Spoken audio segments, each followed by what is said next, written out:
Welcome to the Select Board meeting for Monday, April 6th, called to order at 6:39 p.m.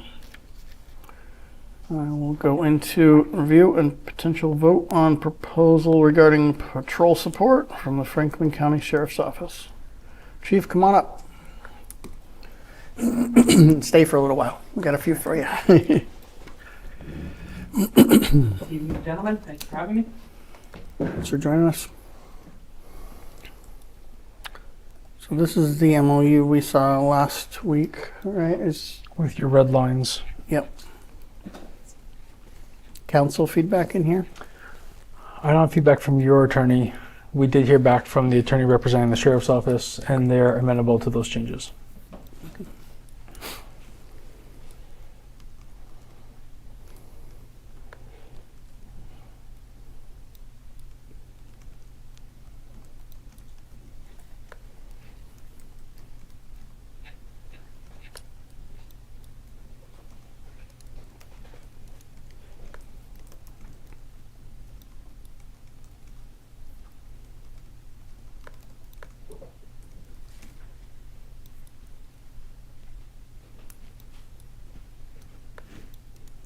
I have no concerns regarding Section D, body cameras and cruiser. Does that capture what the three of you were looking to incorporate from your conversation? It does. Okay. Yep, I believe so. Same. Any other discussion on this? Chief, any concerns from your end, or you good? Okay. My only question is, I have no further comments or concerns, but do we want to wait to get feedback from our council just to make sure we haven't overlooked anything, or are we prepared to move forward? I mean, I could go either way. We could also do it contingent upon no concerns from council. And if there are, we can bring it back. And if they're not, then if we get it tomorrow or in a couple days, we can proceed. Right. If that makes sense. Sure. Does that make sense? Yeah, I can live with that.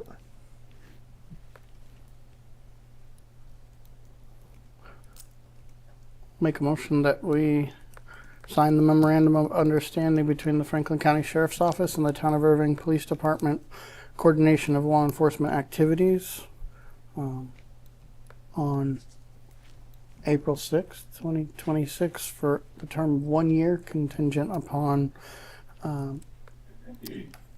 Council review and no concerns. Second. And do we need an authorized signer? I didn't get there. And authorize Chief Holst as a signer on the document. Second. Thank you. Any other discussion? None. There's one amendment to the top of the document, is this date in March. We'll fix Make that it to read April, April 6th. obviously, correct. because all those in favor? Aye. Thank you, gentlemen. Thank you, sir. Review and potential vote on the proposal regarding animal control services in the Franklin County Sheriff's Office.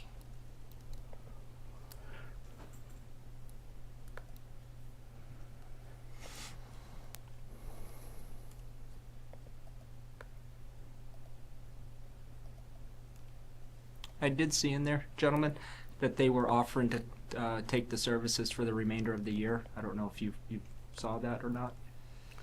I see FY26 at the top. I was just going to ask you that. When were you looking to implement this?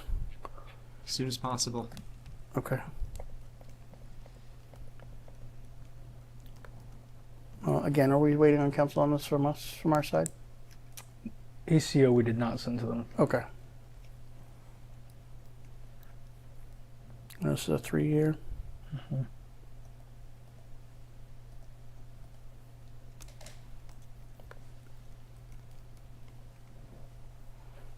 I'm sure this is the same language they're using in all the other towns that are using the service. Correct.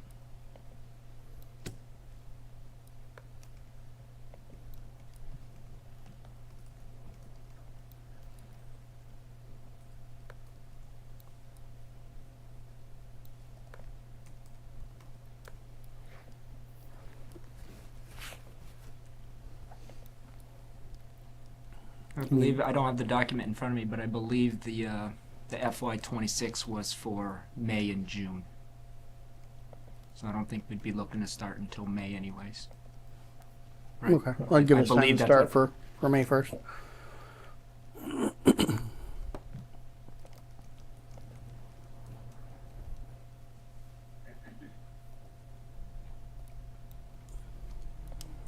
Is there a funding clause in here for each year? I know it's a 3-year, but the assessment's subject to change, so we usually have a subject to town meeting funding Correct. out in all of them, so Yep. I So we didn't can add catch that in there, but we should add it. Yep. Unless I missed it. I don't recall seeing it, so that's a good catch.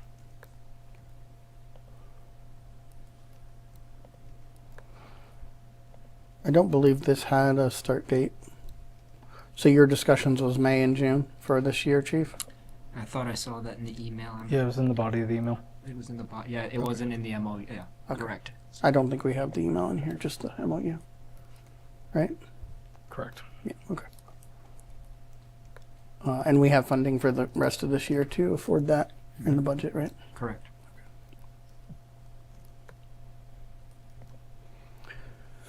You want to bring for a second read, or are you good with it? What's your I'm good thoughts? with I'm good with it. Do we need to wait to hear back from them on the town meeting funding language change? They shouldn't. If they have a concern with it, I'll bring it back to you, but I can't imagine they're going to have a concern with that. Okay. It's state law. Right. Yeah. I'll make a motion that we enter into the agreement by and between the Franklin County Sheriff's Office and the town of Erving for regional animal control services for a period of 3 years commencing. Actually, let me pause there.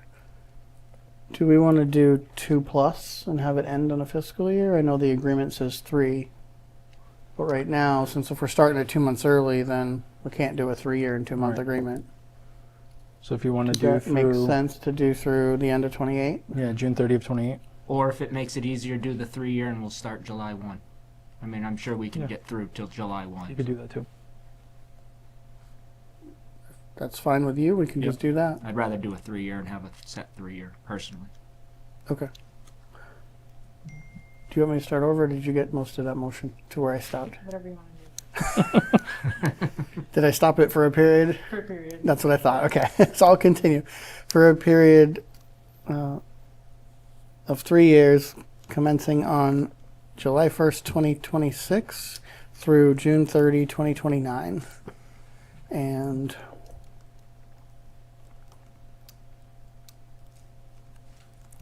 authorize Chief Robert Holst to sign the agreement. Second. Any other discussion? None. And as amended, that should be with the As amended. with as the amended with the town town meeting. meeting language. Yeah. Yep. All those in favor? Aye. Aye. Thank you, gentlemen. Thank you. Review and potential appointment of patrol officer positions. So, you guys should have the document there in front of you, but on March 27th, Joe Dosher met with the committee, made a very good impression on the entire committee. He was recommended, and I sat down with him shortly after and did another interview, and again, very impressed with this young man. I think he would be an asset, and I think he has a lot of potential. He does have the full-time academy, but he will need some on-the-job training. And, I think with some time spent with him, I think he'd be an asset for us. I am recommending because he does have the full-time academy, step 2.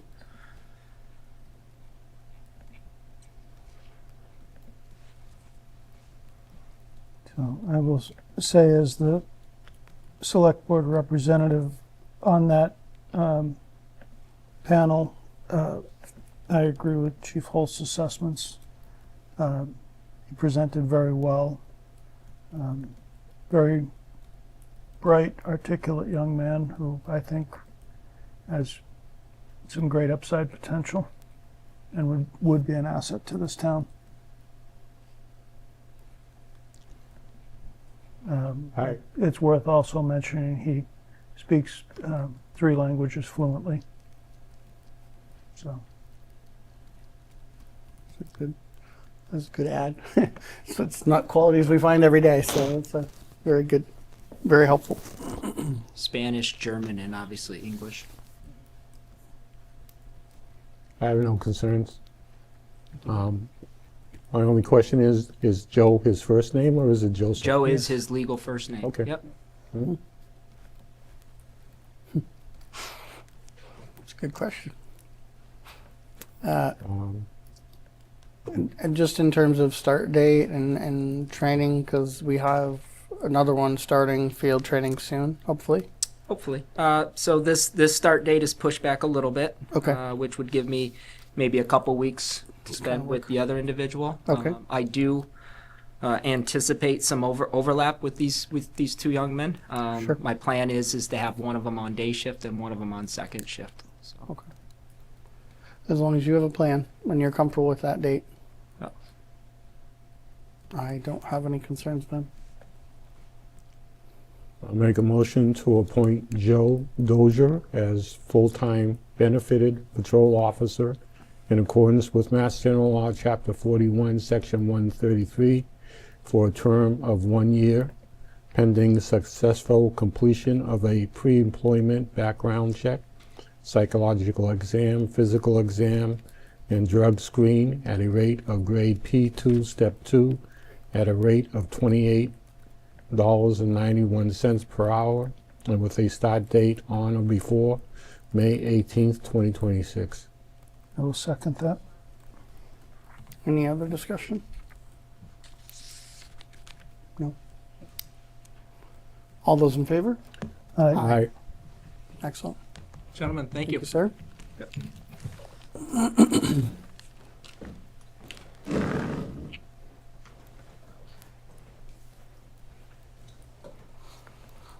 Review and issuance of the 11th water commitment for FY26.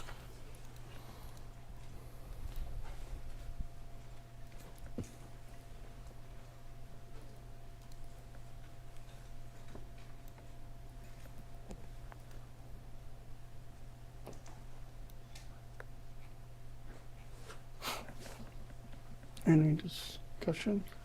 No, I was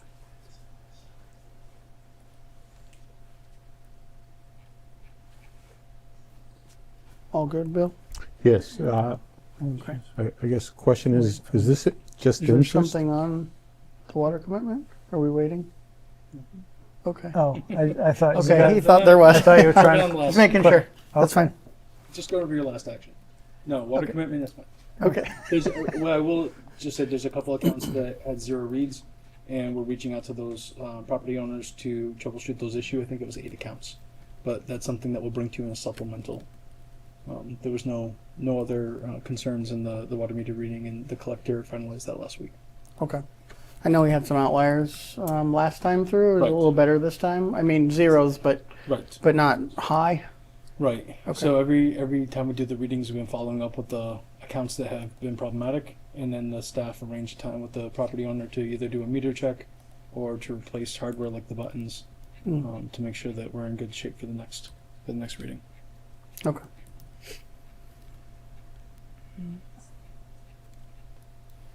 So I will make a motion that we approve and issue the 11th water commitment for fiscal year 2026 in the amount of $42,422.80 in aggregate, and authorize Michelle Turner to take all necessary action relative thereto. Second? All in favor? Aye.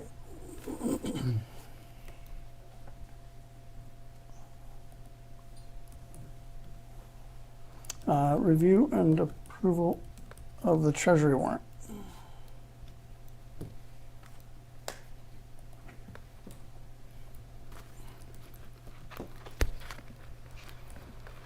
I'll make a motion that we approve the 20th payroll warrant of fiscal 26 in the aggregate amount of $224,521.42. Second. All those in favor? Aye. Aye.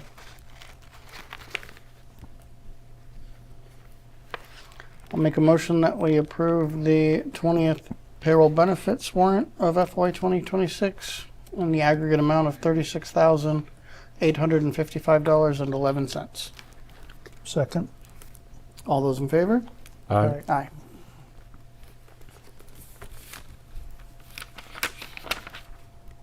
Could it be true? Could we just cover regular business before the joint meeting? All right. All right, well, we won't bother to, I don't think we'll bother to recess, but we're going to wait about 5 minutes, get settled in for the joint meeting, and then continue. Capital Finance, you're welcome to come get settled in.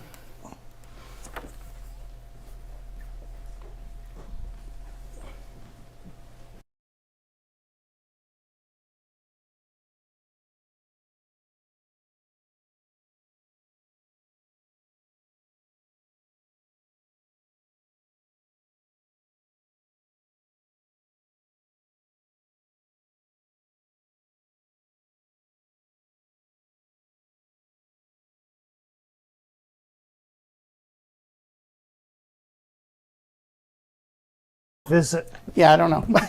We're going to do paperwork till 7. I kept looking at that. I got to ask him because now I don't know. Maybe I didn't cover it I all. know there's one signature on it. Did we approve this last week, though? I think we did. No, No, it wasn't here last meeting? it was here. I signed it. We approved it, though. Approved it. But we didn't sign it. Okay, all Okay, right. so That's we what I just- thought. That's what I thought. We just didn't sign it. You and I were slacking on our duties to sign it. Slacking. Bill was way ahead. Bill is always way ahead of us. You got to get up early in the morning to get ahead of him. I might be getting up earlier, but I still don't think I'm doing that.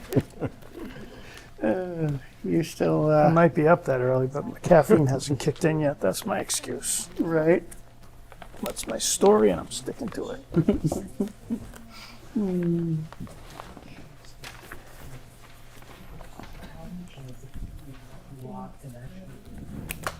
Oops. Can't take me anywhere. Causing all Laptop, kinds of ruckus over there. laptops, rubber bands, I'll break anything. It's okay. I seem to break my car a lot, so.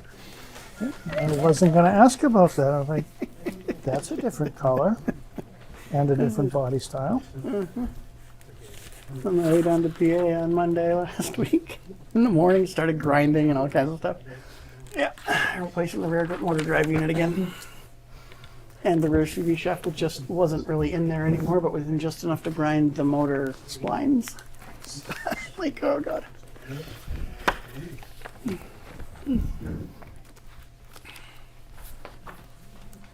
I think we've had enough. We're going to have to do something different this time.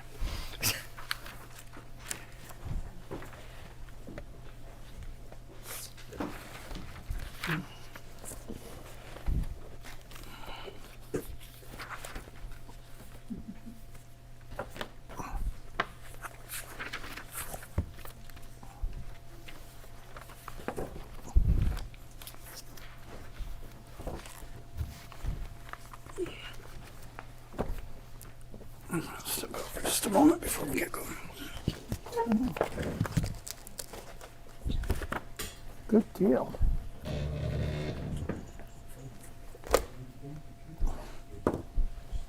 Oops, sorry.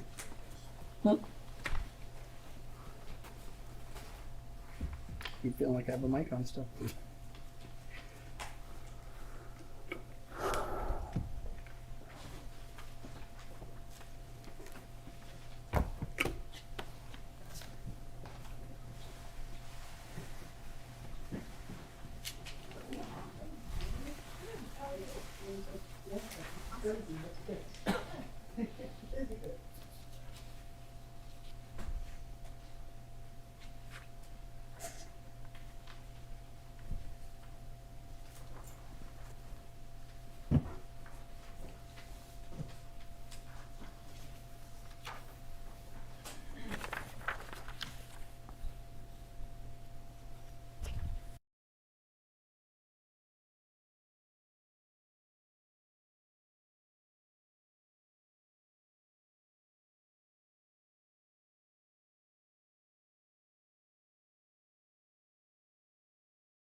I'll call the joint meeting of the Finance Committee and the Capital Planning Committee to order at 7:03 p.m.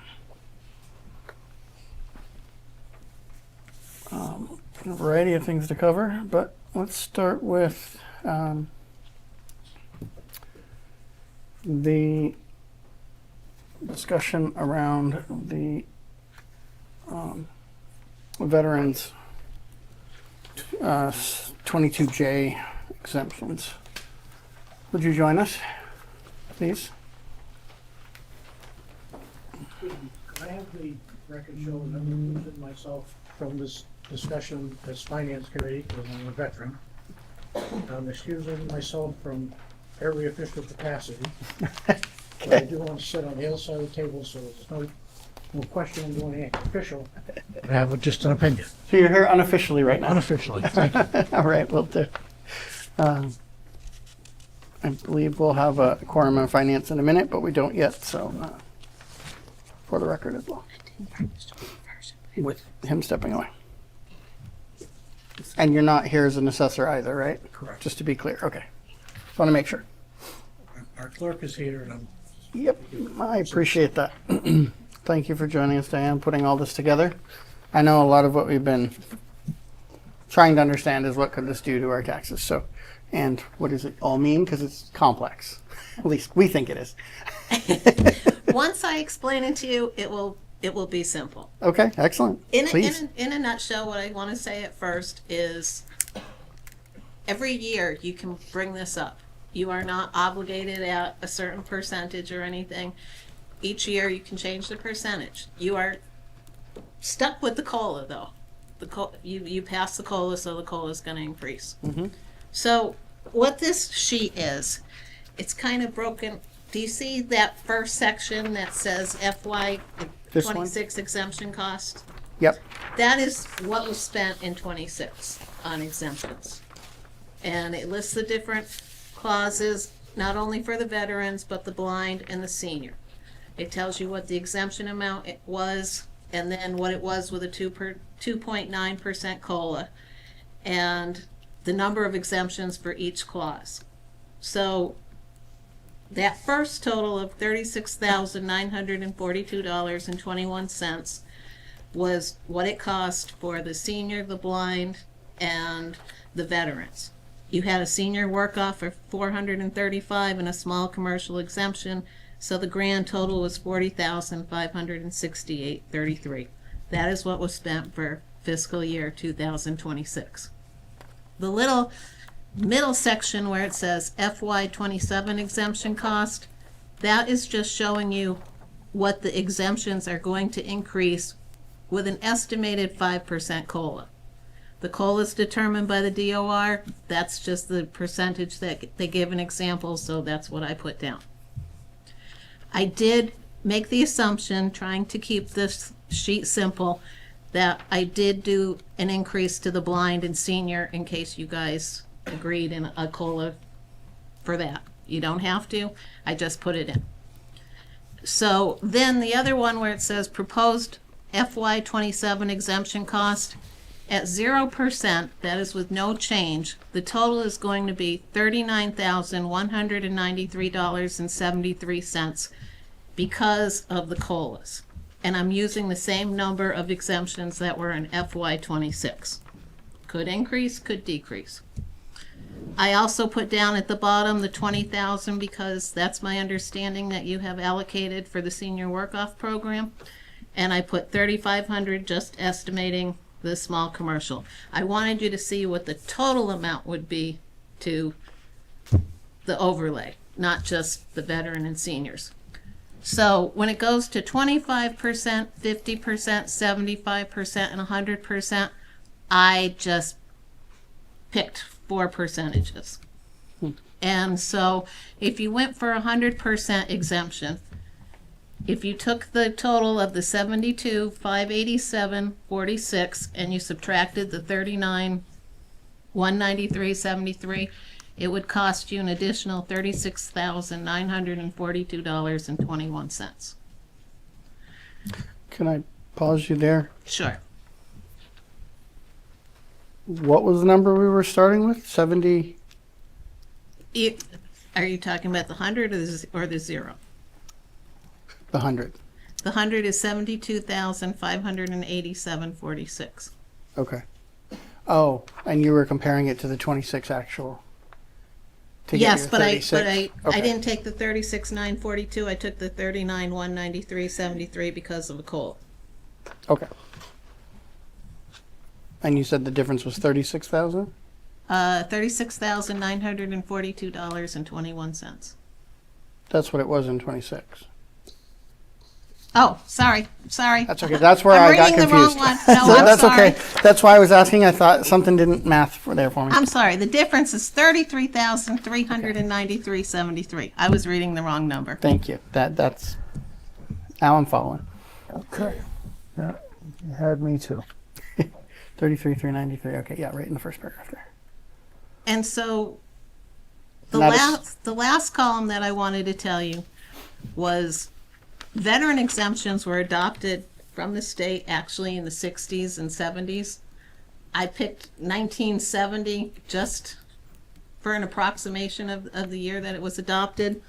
As far as the other clauses from the town, the 1993, 1988, and 2002, that's when the town adopted those clauses. So I took the exemption amount, the 400, the 750, the 1250, and I just put down what that would be worth in today's dollars. Another way of looking at it. The $400 from 1970 would be an exemption of $3,365 today. If it kept up with inflation. Yes. Just giving you all different Wow. ways to look at it. And that's how much the exemption was back then. It has not changed. It has not changed. It did not change until last year when they accepted or adopted the HERO Act.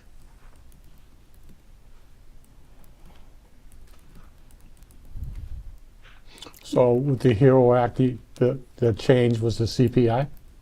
The change was whether the towns wanted to adopt the COLA, which was 22I, and then 22J if they wanted to increase a percentage. Understood.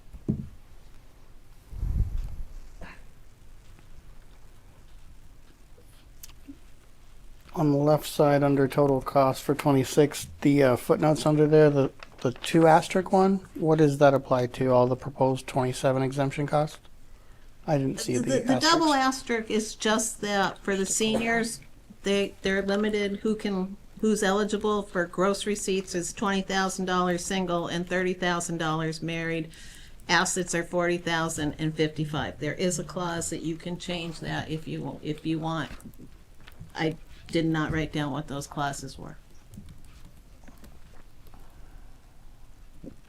Thank you. And so the simple version, anything we do in J is the 0 to 100% columns, and that's what it would cost if we choose to. Yes. Okay. There is the other clause, if you didn't accept J, if you wanted to do all the exemptions, that would be 5.5C. That's not a COLA, that is just everybody that has an exemption would get increased or decreased by the same percentage. That's why you can't accept J if you have 5.5C. Okay, that was the last conversation, which I didn't follow as well. And we did not adopt 5C yet, You did not. right? And a half, 5C and a half. 5C and a yet. half. 5C.2575. Okay. Questions on this? It's very comprehensive. Thank you. It is simpler. You're right. Just nervous because of the microphone. Fine. My We do it enough times. You get Go ahead, Bill. My question, I have a couple of questions. On the 22J at 0%, it says $39,193.73. Is that on on top of the 36,942? No, that's just a difference of The the 5% difference between the COLA. two. It's, Okay, with it's adding the 5%. 5% COLA onto it. Okay. And in actuality, the COLA isn't 5%, it's just what DOOG is as an example. Yes, yes. And So the they COLA haven't, will actually be less than that, more than likely. more than likely, yes, but they don't Right. determine it until later Understood. on. My second question would be, if we accepted 22J and we accepted it at 0%, does that automatically mean that the next year it changes to 25% or 50 or 75 or 100%? Or do we have to each year state that the COLA, the next year is 25 or 50, 75 or 100? You don't have to accept J for 0% because that's just what the exemptions are now. If you wanted 1% or anything else, you would have to accept 22J. Right. But you are not obligated. You can, if you wanted 10% and you didn't want to change it, you don't have to bring it up next year. But if you wanted to change it to 15%, or if you wanted to go back to 0, that's when you would have to bring it up. Any changes, you would have to bring it back So up. any change between 0 and 100% each year, the board would have to make that decision. Yes, Okay.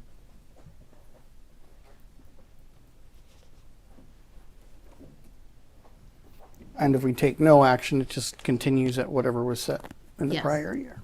yes, So if we set it at 18%, we adopted and set it at 18% this year and then didn't talk about it for 3 years, it's going to be 18% every year. yes, Plus COLA.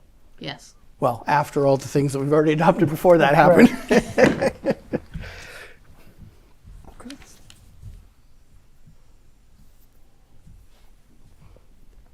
And this assumes the same number of all the exemptions, which may change. Yes.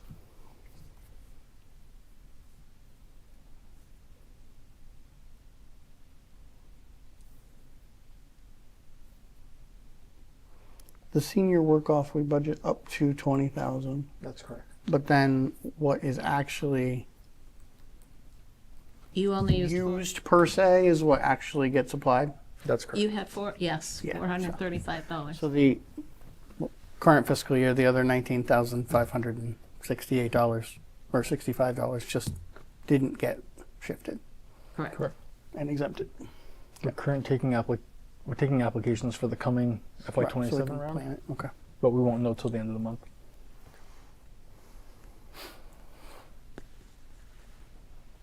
Other questions?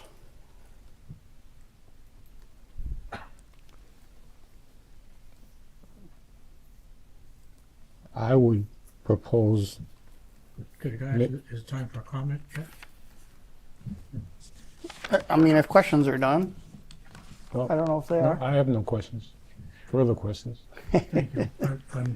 Go ahead. If someone told you Dan Hammock is a man of few words, you'd probably all laugh. But for you and for everyone watching, this won't take long. To be fair, up until last year, Select Board and Town Meeting had no choice. The amount was what it was, $400 set around 1970. 1978, I bought a nice used car for $400. So, and last year, it was confusing. So when something's confusing, the wise thing to do financially is stop, look at it, see what's it gonna cost, understand it, which now we have that information. Short version, in my point of view, we would not even be here if it wasn't for veterans.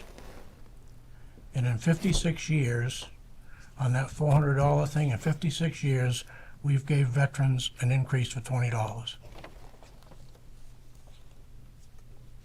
It's, or less, maybe $12 if it's 3%. I think it's a disgrace if we don't give them as much as we can give them. It's not like we're asking for $2-3 million. And I'm not speaking for every veteran. Most veterans wouldn't ask for anything. They did what they did because they love the country, and so did I. but I think somebody needs to speak up, put it in simple terms. In 56 years, all we're able to give veterans was $20, but now we're able to give them something a little bit more. So I'd advocate that you go toward 100%, let people decide what they want to do. This all comes out of the assessor's overlay account. So ultimately, it comes out of the taxpayer's pocket. And for all the things we buy in this town, I believe the taxpayers would support veterans. But it's your choice. And that's as short of a version as I can give you. Thank you. Thank you. So these are paid out of overlay? So ultimately, yes, tax dollars, but it's not shifted burden in the current year. It comes out of overlay Yes. to make them, okay. And I assume based on the math here that there's enough liability that the exemptions would potentially double. Or is there potential that some people don't have enough liability to actually use the whole exemption if we went with 100% J? If you went with 100%, they have to pay at least 10% of their bill. Okay. So it might not be exactly double because you have a no tax rate. hence the root of my question. Okay, so Yes. there is the potential that some people would be eligible for more exemption than they can because there's a cap Yes, beyond this. yes. Okay.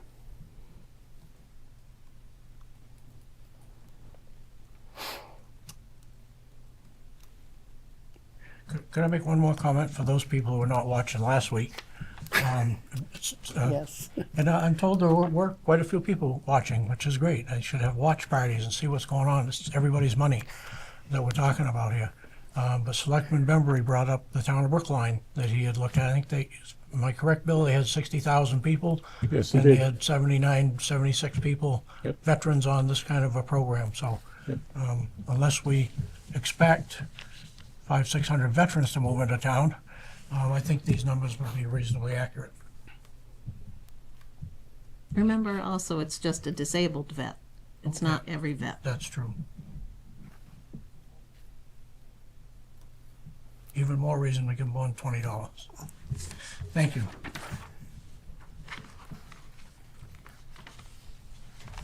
For which clause, Diane, were you referencing? All the veterans are only disabled. All of the clauses All only the apply to? clauses are Oh, for okay. disabled. It's not just for a vet. It's not? Oh. Well, that's too bad, in my opinion. But that's outside the scope of anything I can change. Any other discussion? Did you have something you started to say before? Did you want to, are you good? I would only add to Dan's discussion that I wholeheartedly agree, and I would support his recommendation to the board. Thank you. Having said that, before the discussion came up, I was going to make a motion to, I was going to make a motion. I'll leave it at that. Okay. Any other discussion on it? Finance committee, any opinion on it? Yes? I mean, I appreciate that she did the value of exemption in today's dollars. And to see what it would be if we gave them what they deserved. I agree with Dan completely as well that I think they should get 100% for what they did.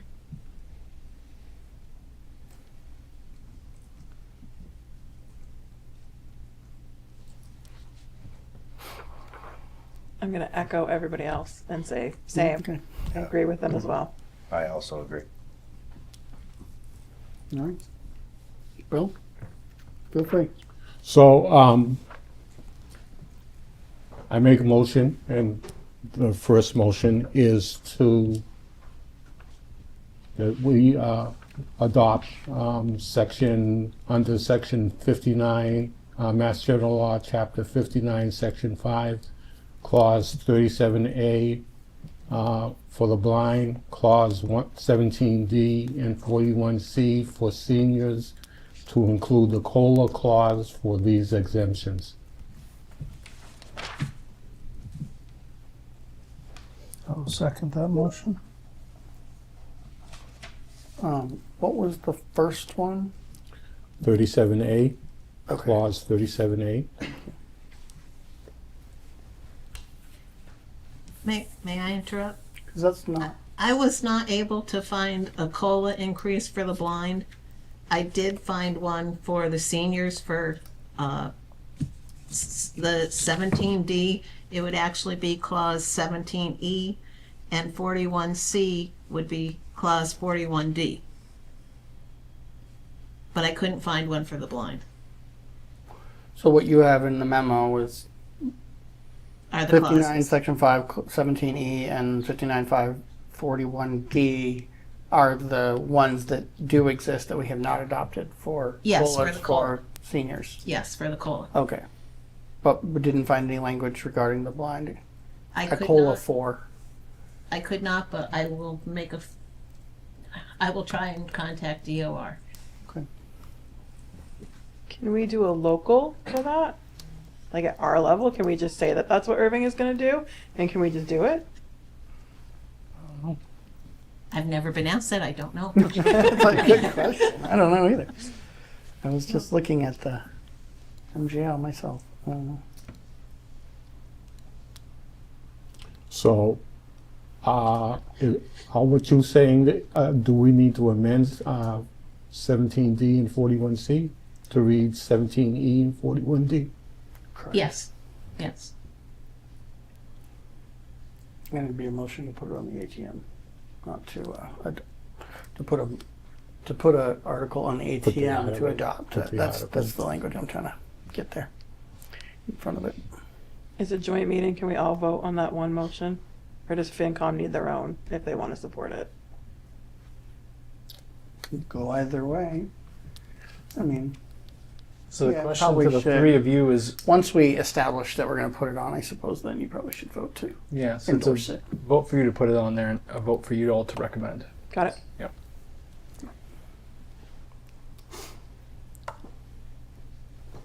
So I'd like to amend my motion and strike out clause 17D and 41C and add clause 17E and 41D. I will second that. So do I need to read it a second time? Do you need it read a I second? think the opening part, right, was it a motion to put it on the ATM rather than to adopt? I- A motion, I a did motion not. to, yeah. I did not say that originally. Okay. So, Are you amending it to So- be an article on there instead? yes, I would amend the article to also read, to be placed on the May 2026 ATM annual town meeting warrant for vote. Thank you. Second is amended. I will second as amended. All those in favor? Aye. Okay. Did you have another one? I was going to let someone else. Hold that. Okay. Yep, that's fine. I get it. I get it. Finance, do you want a motion now or you want to wait until we do the other one? To recommend? We're gonna, these are going on the warrant, correct? Yes. Because we're gonna, Oh, then you can just recommend the yeah, warrant. we'll do it when we do it with the warrant. Makes sense. That's probably the easiest and the cleanest. Makes sense. On 22J, we would set a percentage after it's been adopted? Or can we do that prior? 22J, to my understanding, is an annual decision by the select board. So that's a vote you would take before July 1st. Once For the- adopted? Once the citizens have adopted it, then you take the vote prior to the fiscal year beginning. Okay, that's what I thought. Does So that mechanic sound correct? I thought they had to say what the percentage was. But I'm not sure.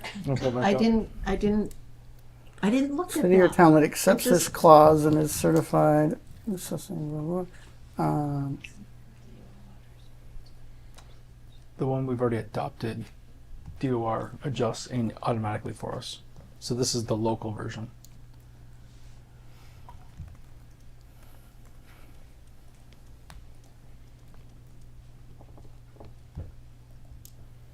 Yeah, so in a town, city or town that accepts the clause. So I think just in good form, it would be after the clause is accepted, then we'd set a percentage as the proper legislative body because we don't have a charter. Correct. And then it continues as is until changed by the charter, by the legislative body again, Okay, which was the second part. okay. So it'll hold, we have to do it by the beginning of the fiscal year, so by June 30, preferably. Set it, assuming it gets adopted at ATM. Okay. And then it will continue in perpetuity until modified. Right. By us or MGL. But are you going for the 22J, which is just the veterans, or are you going for the 5.5C, which is every exemption?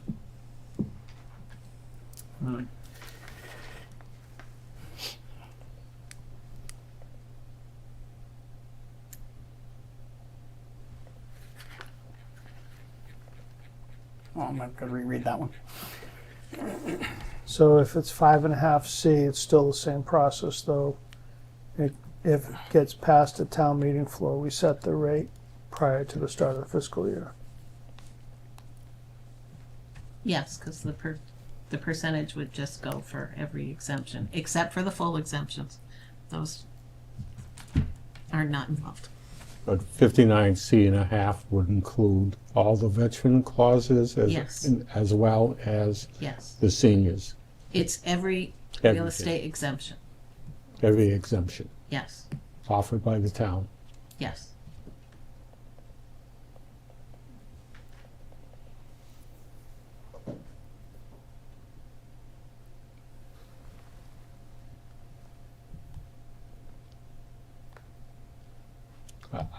We have a choice in this matter, so Yes, you do.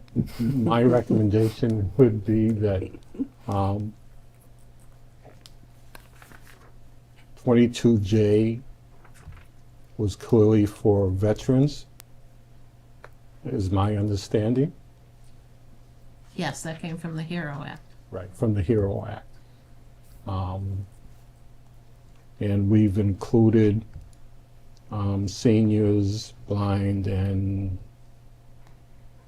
so I would not at this time be in favor of making a blanket exemption across the board.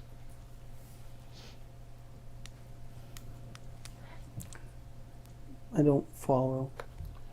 Well, if we accepted 59C and a half, the five. exemption would apply to any exemption that we offer in the town, Well, besides the ones that are here. no, this that is all correct? the ones that are offered from the town. Okay. So 59C and a half would only apply to these exemptions as we see it today. Yes, Okay. J would be veterans only. 5.5C would be all exemptions that we adopt would yes, be eligible for whatever 50. percentage we set. yes. Okay, I think I've got that. It's just a clause that existed in the law, but if you go look online and everything, they didn't even list it. Because I had to call DOR and like, where is 5C and a half? And they said, well, go to your library and get your law book. Sorry that it's not online. Well, it is now.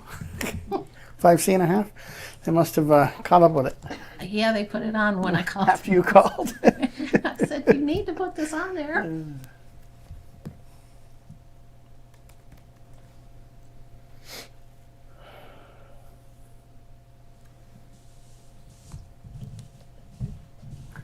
Can I just add as, once again, just here as a citizen? Hang on. I I- want to make sure I got the handle on this before. I know, but I don't need ethics or Dan, anybody I'm after not me. taking a comment right now from public. Oh, thank you. Okay?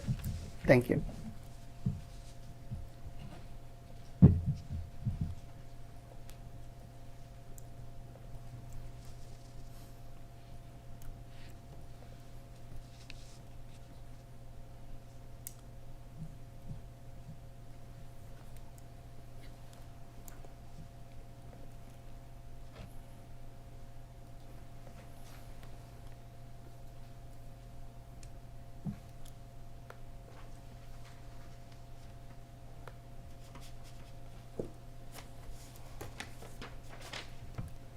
don't know, reading the first paragraph of 5 is not super clear to me because it excludes some exemptions from being eligible for additional exemptions. And 5C and a half refers to the first paragraph of 5 as the ones that are eligible for it. So I'm not quite following what that's all compounding and putting together myself.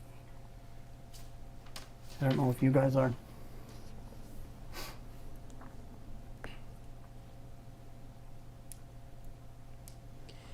If we just went with the one tonight and asked Diane to do further research on 5C and a half, could we then come back at another meeting and potentially adopt that? Or do they kind of negate each other and, If you accept 22J, you cannot have 5C and a half. okay, If you repeal 22J, then you can have 5C and a half, because when I was speaking to the DOR, they want to make sure like you don't keep compounding all the exemptions because of the different clauses. okay, So they explained it to me that 5C and a half covered the exemptions that the town adopted.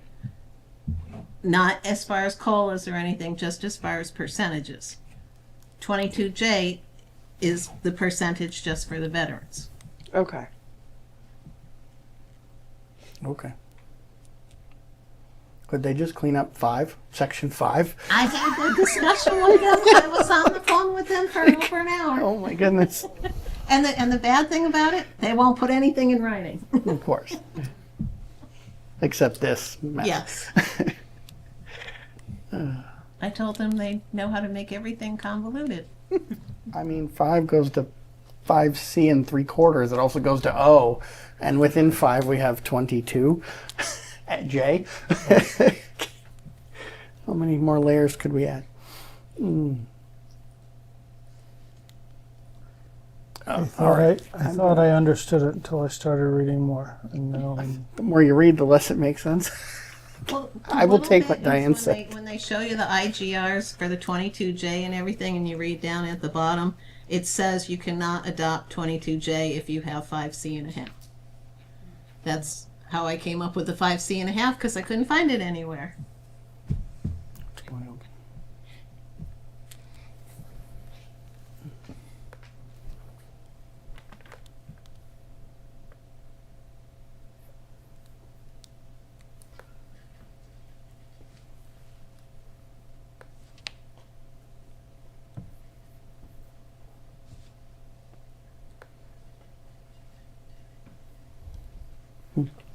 The bottom of 22J, it says if you've adopted both that and 5C and a half, you only get whichever one. You only get 5.5C if you have set a percentage. But I bet if you set 0 on 5.5C and adopted it, you could also adopt 22J and set a different percentage. I'm not a lawyer. Yeah, it's clear as mud. All right. Well, that was enough for me. I got what I was looking for out of that discussion to hopefully not understand it, but understand it. Dan, did you have more you wanted to add? before Yes, I and thank you. continue? I respect that you need to run an orderly fashion meeting, so I'm not offended that you told me to shut up for a while. That's okay. I talk enough and thank you, okay? Yeah, I just feel the obligation to me to have it in the record that full disclosure, no conflict of interest. I do get this $400 exemption. I'm a partially disabled veteran. I want in the record that I'm here as a citizen, not as an assessor or official in any way. I think that more than covers it. Thank you. Thanks. I'll make a motion that we put an article on the annual town meeting warrant to adopt Chapter 59, Section 5C and a half. we'll second that one. I will not finish my second until, Find out if I need to amend that. in case he needs to be addressed. Flag by on the chair. play. So I was researching the question you all were asking, and yes, you do include it all in one motion. So I had originally been explained to me that the select board would be able to annually set the percentage. Yes. That's not accurate. It is a vote at town meeting, and you can do it in one motion. So it's a vote of the legislative body, which is the town meeting. When I said that out loud, I knew you were thinking over there because it didn't ring true to me when I said it as us. So Okay. that's true for 22J, and that's also true for 5C and a half. I researched both. So, They are both legislative, which is the town meeting vote. correct. Oh. So, in your I'm motion, going if to you amend that to be include your and percent- to set the exemption at 100%. and what fiscal year is it starting? Is it July 1 of To- 26? To begin 27. on July 1st, 2026 for fiscal 27. Yes. Okay. I will second that motion. Excellent. All those in favor? Perfect. And I'll make a motion to revisit. I don't know. What do we need to do to Bill's motion before? Do I need to go just amend it? Put a motion to amend. Amend it? Okay. I'll make a motion to amend Bill's motion regarding section 17E, section 5, clause 17E, and section 5, clause 41D to set the exemption percentage. I'm sorry, that's not, I don't need to, that's COLA. Oh, sorry, those ones are cool. Yeah, no, I'm conflating J and Yes. 5.5, Yep. 5C.5. Never mind. We don't need to do anything. Okay. We don't have to set a start date on the COLA. It's in effect. It's in effect. Right? Okay. Poor Emily in these minutes. It's gonna be like rewind, play, rewind, play. What was that? English? Okay, so we did not adopt 22J because we adopted 5C.5, which covers that and more. Okay. Okay, All set with you? we're good. We are. Yes. All Thank right. you. You guys Thank you have for a good coming. night. Thank you.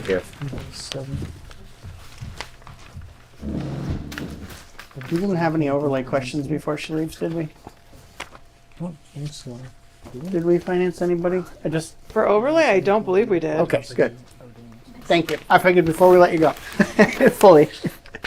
All right. Okay, one down. 100 to go. Where's my agenda? I lost my agenda. There we go.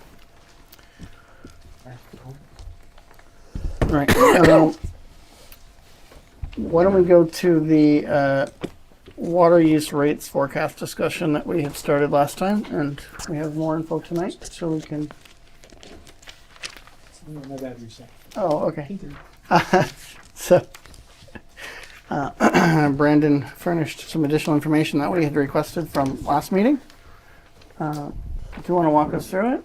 Yeah, so, I know last meeting you guys wanted, to see what it would look like in FY 27, what we would do. So essentially, I estimated FY 26 water usage and pulled a average out of that. And then I averaged out the expenses that I know of.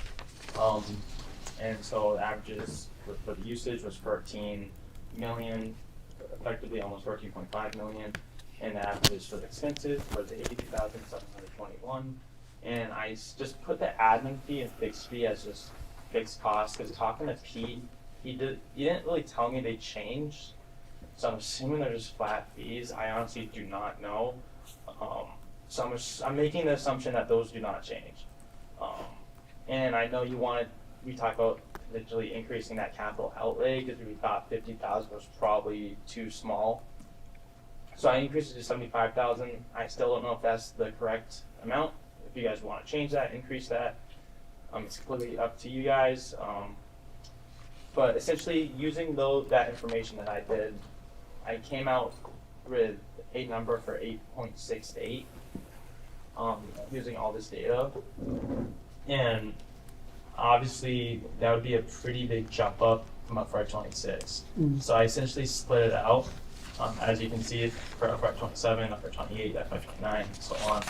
So we get to the 8.68, and I do want to say FY 27, if you do follow this, it would be actually 0.8 or 80 cents, because in Excel you can't have half a penny, so it rounded up. So everything else would be 0.81 increase in FY 28 and beyond until FY 30 at least. But FY 27 would actually be a 0.880 cents increase if you do follow this. But essentially, assuming if the main objective is to reach 8.68, if you split that out evenly, this is what this would look like as an increase. And after that, the discussion would be, okay, what do we do next? You could either just reuse the calculation and analyze, okay, what is the 5-year rolling average recently? What's the water usage recently? And honestly, the water usage would probably decrease because people would see an increase in the rates and they would not want to be using it as much, and that would also honestly increase the rates if the water usage decreases. Just letting you guys know that right now. But, Sure. but essentially, you can reanalyze. But the main point is you want this rate to reach that capital outlay, because that capital outlay theoretically should not change. It should stay the exact same no matter what. It shouldn't really decrease or increase if we're doing it effectively, at least. And so the increase would only be for the actual expenses, so salaries, indirect direct costs.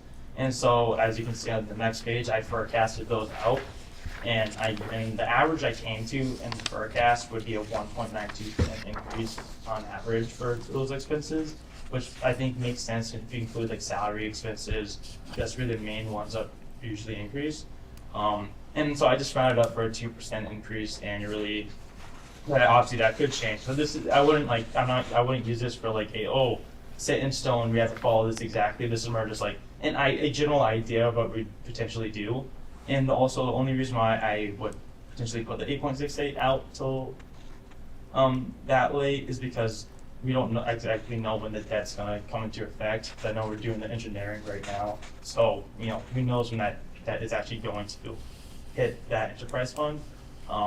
So I wouldn't increase it to the 8.68 right now, but I'm at least thinking about it and using this as an idea at least.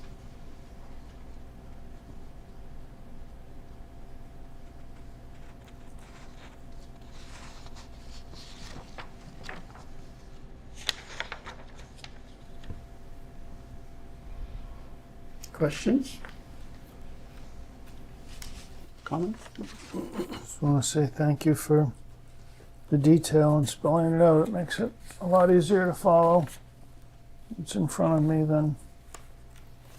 Yeah, and another thing I would want to add too, like by the time you do reach that 8.68, that would still be way below the median, because the median data we have right now from Time Bond is 2 years ago, so that's also increased by now anyways.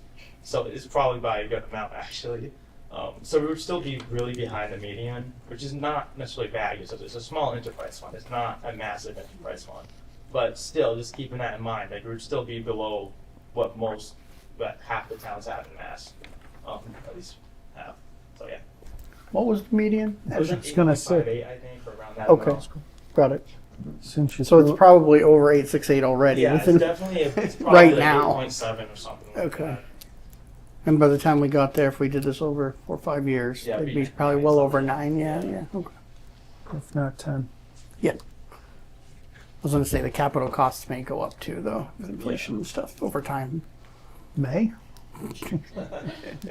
Oh, if we're paying a note and don't have any more, maybe not. But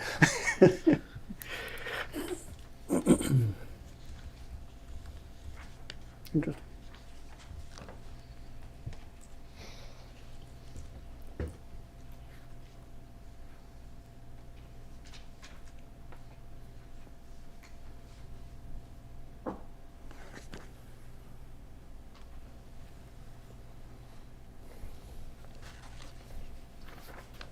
Remind me, without pulling that budget up right in front of me, the fixed fee or the admin cost piece is the portion of the fees that are not rate driven, Yeah, so Okay. again, I don't know much. I tried like permit fees and test I'm fees. essentially, because I was looking at what Brian was doing, you'd always have this be the exact amount annually. Yeah. I'm assuming it's a fixed fixed fee. I talked to Pete about it. He insinuated it was a fixed fee, so I just used that. And that hasn't increased at all from what I've known of at least. Is it backflow testing? So A portion of that is backflow testing. The rest of that there's a $40 admin fee on every account Yeah. per billing cycle, and these fees have not changed in my time here and your time here. So yeah. I believe were those just were set talking in about 'em. 2012. Okay. We were just talking about fees, and I don't think we changed those. We've only adjusted the water rate in the last several years. So these other fees have stayed the same, and the number of backflow devices have not changed significantly. And the only other fees would be like connection fees and such, and we have so little of those that I don't account that's for really those. all fixed fees, right? Right. Because we don't have those hardly ever.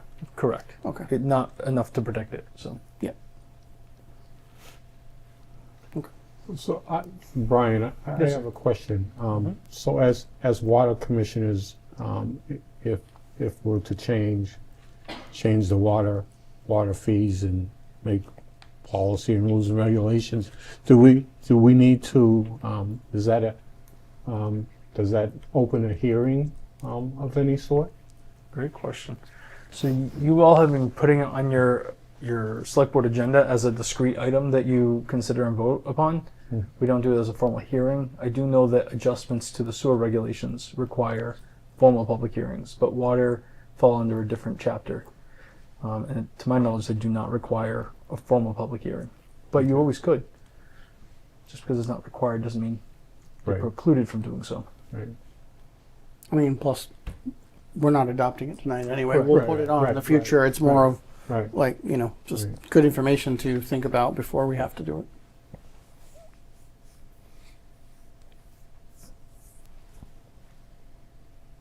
Okay. Any other information we want? Are we pretty good here? I mean, I would ask the FinCom if they, over the next weeks, I mean, we usually do this in what, May? Usually set the rate, May, June? Typically May, so we can get it complete in time for June. For June, okay. Could I ask the finance committee to just take a look at this and give a recommendation on what they think? Sure. If they We can have do that. an opinion on what we should do in terms of the rates in the future? Do we have feedback from Pete as to what he thinks about this plan? Or if he is in support of it, or? Is talking to him, yes. Okay. Can I just, as a point of order, before we get to another vote, Dan, did you officially rejoin the meeting? Did you declare and I missed it? Thank you. Yes, I'm going to rejoin the meeting. You folks will be nice enough to have me. Welcome back. Thank you. Could I just comment on this here?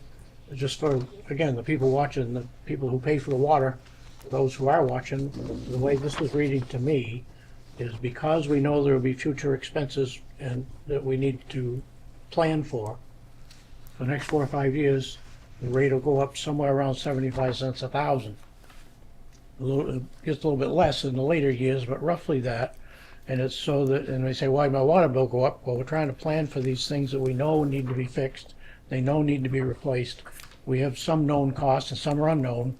But by doing this way, whether these numbers are exact or not, by doing it this way, it's a little bit out of their pocket each year, rather than saying, oh gee, we gotta go from $2 to $8. It seems like a more reasonable approach for the people using the water, financially. I completely agree. Yeah, and we have various water capital projects that came up this year, and so those aren't going to be funded by the money that we have. It's not that large.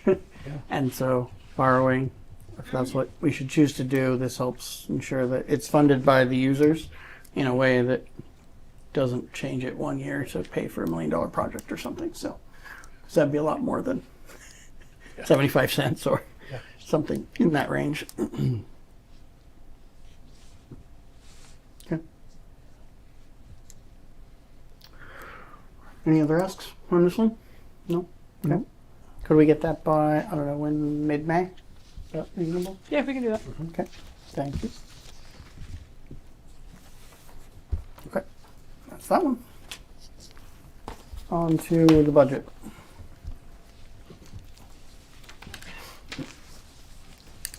Operating budget.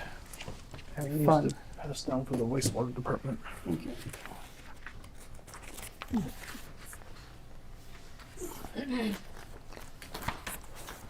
Please take one and pass it down. Oh.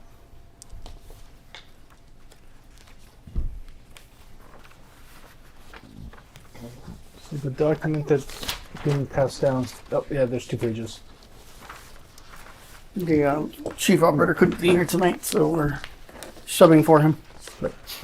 The document is a printout from your ZBR portal, and it's color coded. So the blue is the request that initially came in, and that orangey color is the proposed amendment. So there are several line items, and those have been doing this for several years. Remember, prior to the new chart of accounts, there was a lot of definition in the wastewater budget, but it was done in a inconsistent manner.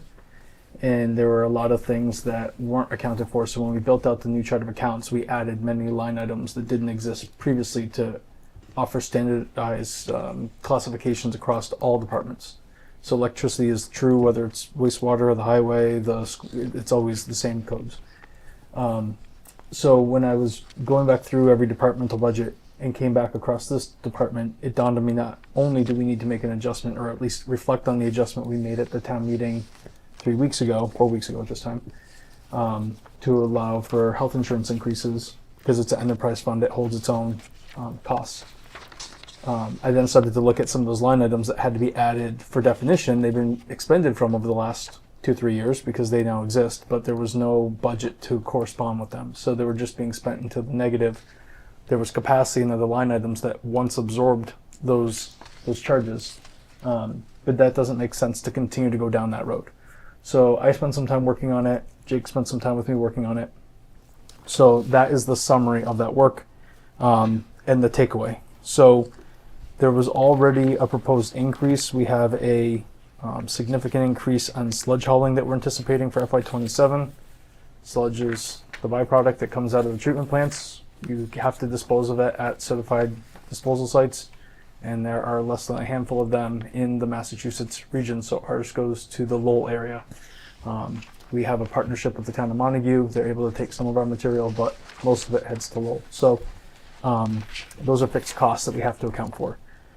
Slight increase on wages, and then there were some changes again to break things out. So I believe we need to increase in the category that's numbered 440, an additional 16,590 after I made all those series of adjustments. And you can see line item, happy to discuss line item, but there's several, so I don't want to bore you with that. Subsequent to that, there's a second page attached, and that is subcategory 443. Those are pump stations. The accounting systems account for them differently. And we've been overfunding the pump stations and not spending full capacity. So I do believe it's safe to reduce capacity there. So while we're increasing on the wastewater side, but on the treatment side, by the 16,590 that I'm proposing, I believe you can reduce the pump station side by 10,951. So the net increase is not as dire as it sounds. It's approximately another 5,000. Get the number back up in front of me. It's approximately an additional $5,639 that we would increase wastewater as a total over what Pete had originally proposed to you. And this funds all of the line items in a more accurate way that reflects on what we've been using to date. And I would just add, this spurred from a discussion about potentially level funding the 18,000 request because of the guidance, and then also the fact that in the special town meeting we just added 60,000 to this budget for benefits, right, for the current fiscal year. So, I'd make the argument that the base budget should be 60 higher than we're looking at because we just added 60 to the FY26 budget for them, right, specific to benefits. Now, the adjusted numbers, the full 60 isn't in that line. It's most of it, right. And a little bit of it dispersed to all the other changes that trying to better reflect the funding. But if we actually added 60 to this, it'd be a decrease because the overall increase here is not 60. So it's not the 60 we just added. So Right. once the 60 in the special shows up, when we look at this next year, Mm-hmm. it'll look like 27 was a decrease because it will be less than that 60 that we just added. Is that right? Correct. To make And we've gone back over the health insurance numbers, even with the anticipated increases, and we believe that the number that we're proposing adjusting specifically health insurance is sufficient enough to cover the existing staff. So am I understanding it right, that when you looked at the budget Pete proposed, this shuffles a couple of other things to Yes. take up the funding, but instead of level, it's an increase of about $5,000-ish? So Pete's initial request already reflected an $18,000 increase that he largely attributed to sludge removal. Yes. As we went back through and did the additional work, I believe it should increase by an additional $5,691, I believe it was. So the net is 21. in front of me. 21 and change. The number's not in front of me right now, but yes. I'm always in favor of being realistic. Yes. And when you know it's gonna cost more, you can say level Yes. fund, but it's gonna cost more. You're fooling yourself if you don't deal with it somehow. Correct. Yeah, okay, thank you. To Jake's point, the STM changes in the operating budget aren't currently reflected in here. So when they do eventually, the amended budget eventually posts in there, it will look a little odd for next year. But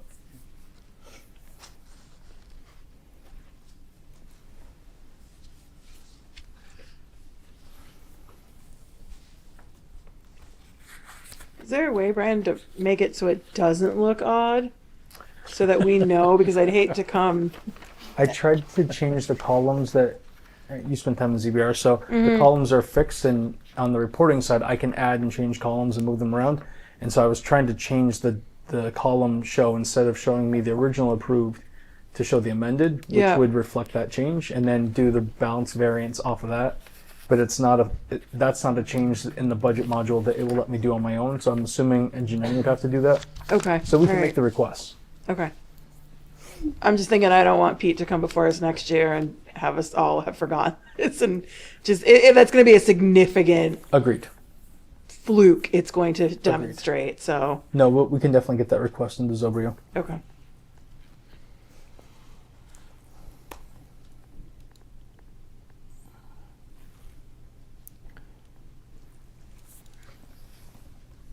And these are 600s, even though they're 443. Okay. Sorry, Mhm. that was taking me a second. Mm-hmm.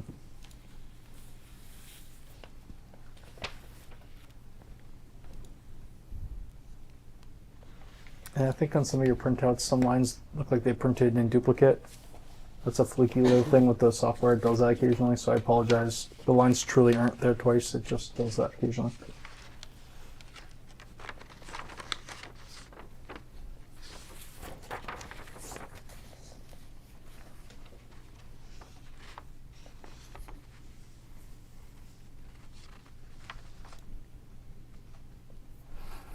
Questions or comments on the proposed wastewater changes?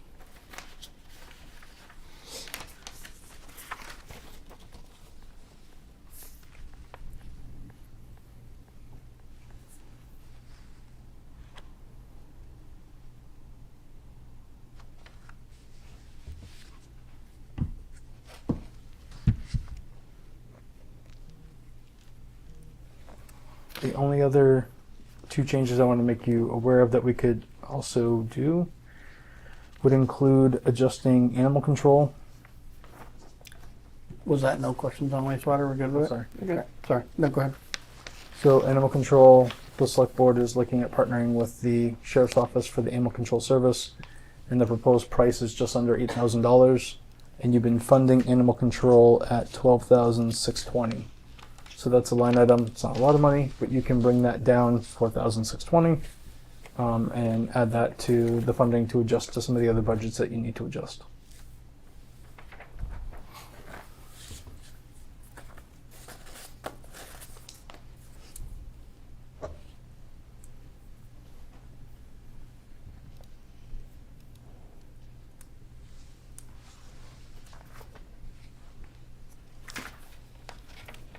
Looking to, we just voted to tonight. So Right. we are beginning in fiscal 27, going to contract with them. Okay. And that is the number for 27 that they gave us. So. It was 8,000. And change, I think. So it leaves us about 5 in capacity, right? Right. To reduce it by versus what was proposed. But Brian met with Chief Holston. There's no other ancillary expenses that aren't incorporated that we need in that budget, so it should be fine.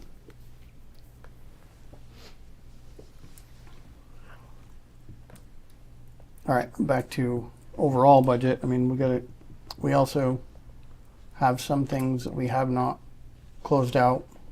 The admin budget we haven't gone over yet.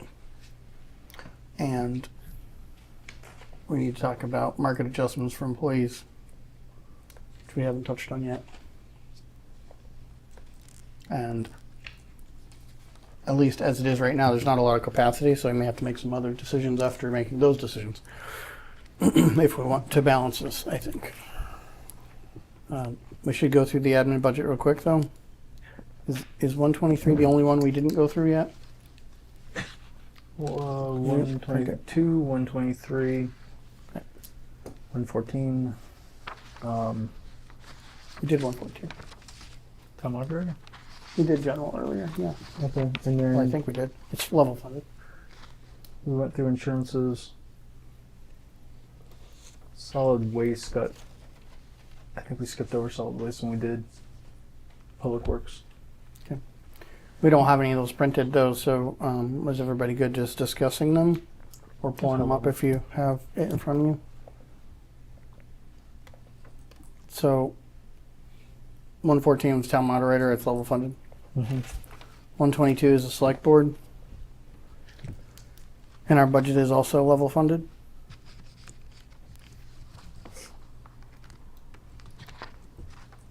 Although I'm looking back, and if we're looking for money, we aren't necessarily expending all of our budget either. Because we haven't been using our consulting line, is that right? Correct. You moved, say 2 years ago, and so some of the surveying and consulting funding that used to come out of that line item have moved into the highway department, has moved into the planning office. So they have lines that help bolster for those projects. So it looks like the last year we spent around just under $2,000, and we've spent just under $2,000 so far this year out of our consulting line. So I think that's an opportunity. It's budgeted at 10. I'm sorry. Out of our ordinary expenses, we've only used 2,000. Our ordinary expenses is over 15,000. So the bulk of it is consulting services at over 10K that we haven't been spending. So, so yeah, I think we can give back 10 there probably for this year at least to say like we haven't been using it, and if we're looking for places to get some more money, we've got 5 from ACO, we get 10 from select board. Are you adjusting in there on the fly? Because I don't want to edit the record if you are. Well, oh, I'm wondering why it won't let me type. Because I'm looking at it. Then it is locked, and that's why I cannot. All right, I will you allow do it, and I will switch to the next budget. Go right ahead. Now it should be unlocked. If there's questions, please speak up. 123 is the administration office budget. This one is one where I brought up last week that I think we need to look at making an adjustment for additional staffing. And the board hasn't spent time on this yet, and we are out of budget runway to determine exactly what kind of position, what the job responsibilities will be, etc. But and I don't want to speak for the rest of the board. I believe that there is support from the board that we need to increase the staff to handle the volume of workload due to the variety of projects, additional workload from collective bargaining agreements that are newer to the town on the non-school side.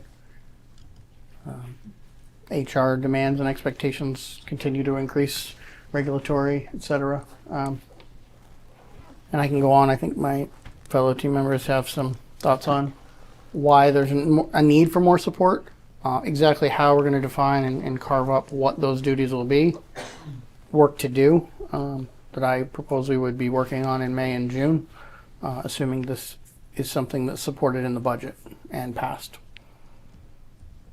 Whether that's a full-time position or, a couple part-time, I think it would lean towards a full-time, but again, these are things that we would still be working on.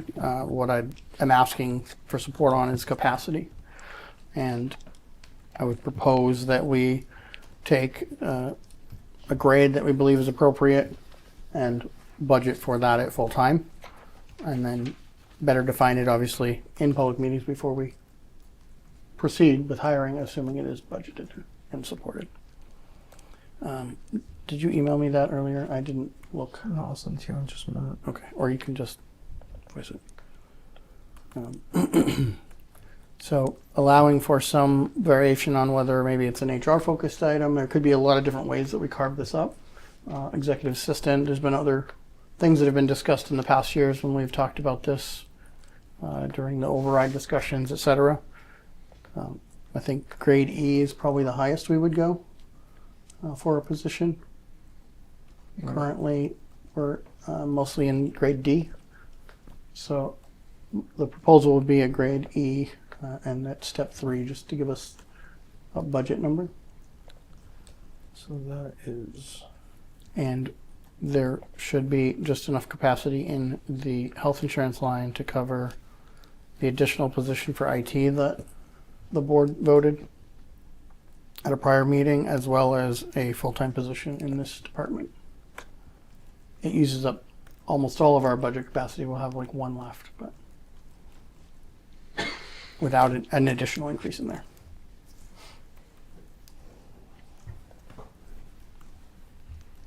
So I've rambled on a bit there, and we'll have a number in a moment, but other than that, questions, comments, thoughts?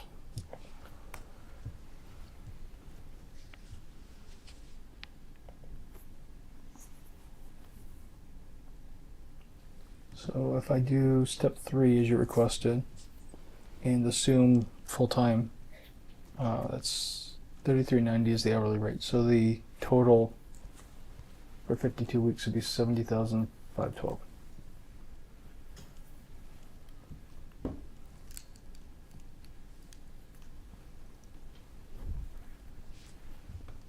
And while that's my ask for this department budget, I also understand that whether we need to start somewhere lower and hopefully can build that up from something less hours, or maybe it doesn't start right away in July 1, because that's likely it won't in the first year. I think we can start somewhere if we have to do something lesser, but that is the ask. And I know multiple department heads have approached me personally and spoke and advocated for additional support in the admin side because of the volume of demands that we put on that office in all the various departments, and appreciation for all the support they do get, but there's only so much bandwidth right now, and so to balance that. Demand hasn't gone down. Quite the contrary.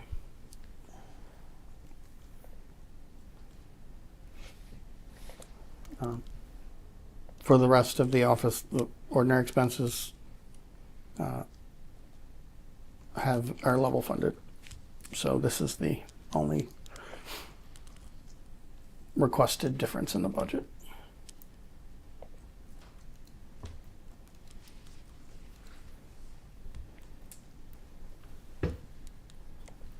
Questions? Comments? So,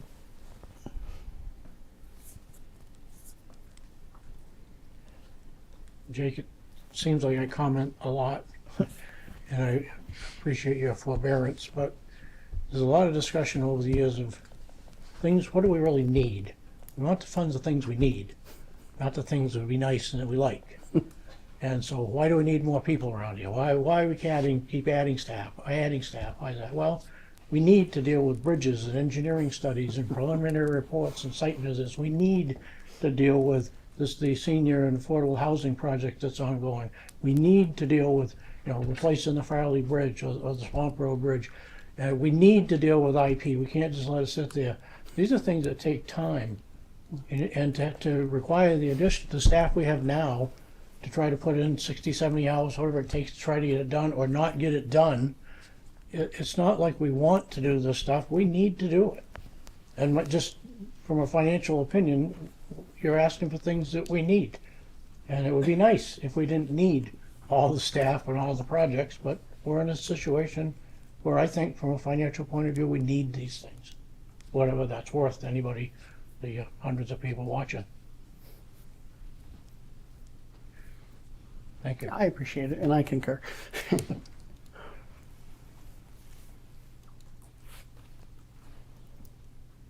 Well, I'll look to you two first, I guess. Is this something you both would support putting in and in the budget? So what I'll say is, yes, I'll support it, but still trying to look at how tight we are and where are we gonna find the money for it. And I'm looking at, okay, so we came up with a rough number of 70. A partial year, we might bring that down to 45 or 50. I've seen where select board, we could take 10K towards that. So maybe for a partial year, we were to earmark that 10K. Now we're looking at maybe 35 plus benefits. Becomes maybe a little more realistic if we can shave in a couple of other places. But in terms of the bandwidth, I know the discussions we've had. I know the burden that's been put on the town hall, the administrative staff with all the increased regulations. You know, we didn't want to have bridges get destroyed in storms. To Dan's point, now we need to do something about it. We didn't, I believe the people in this room didn't want to deal with the IP mill, but we need to. Maybe a different way of looking at wants versus needs, but and we can't expect our current staff to continue to work at the pace they're working, the extended hours and everything else that most of the 10,000 people watching don't understand. But you know, we're going to run to a point where bandwidth is extended for so long that it turns into burnout, and it either turns into bad decisions, careless mistake, or not careless mistakes, but mistakes due to fatigue, or just attrition. So those are the reasons why I'd be in favor of supporting it. Again, I'm concerned where we're telling departments level fund, no increases, and here we are asking for an increase and we're making valid arguments for it, but we've got to find a way to squeeze it into the capacity we have.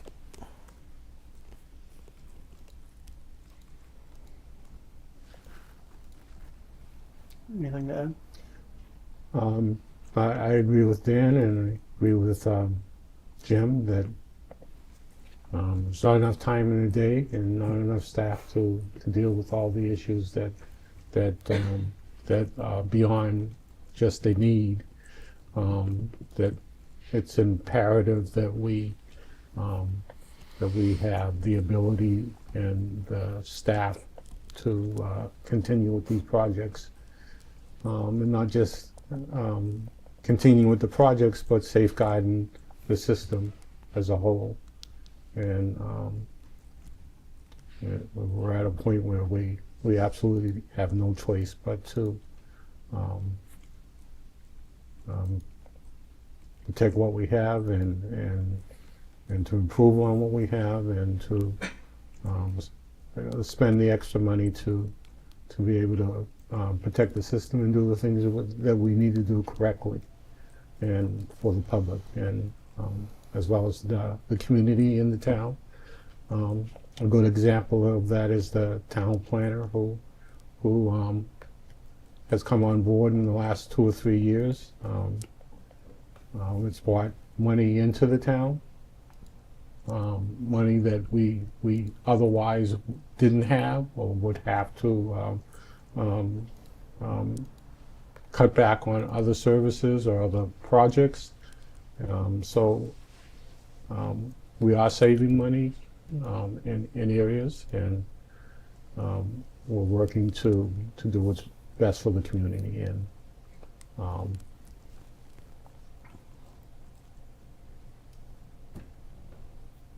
got to do what you got to do. One piece I'll add too that I think is part of why, for at least for me, we're not as developed in this request as I'd like us to be. Not only the board didn't review this before, but also with the proposed change of the treasurer position to elected, from elected to appointed.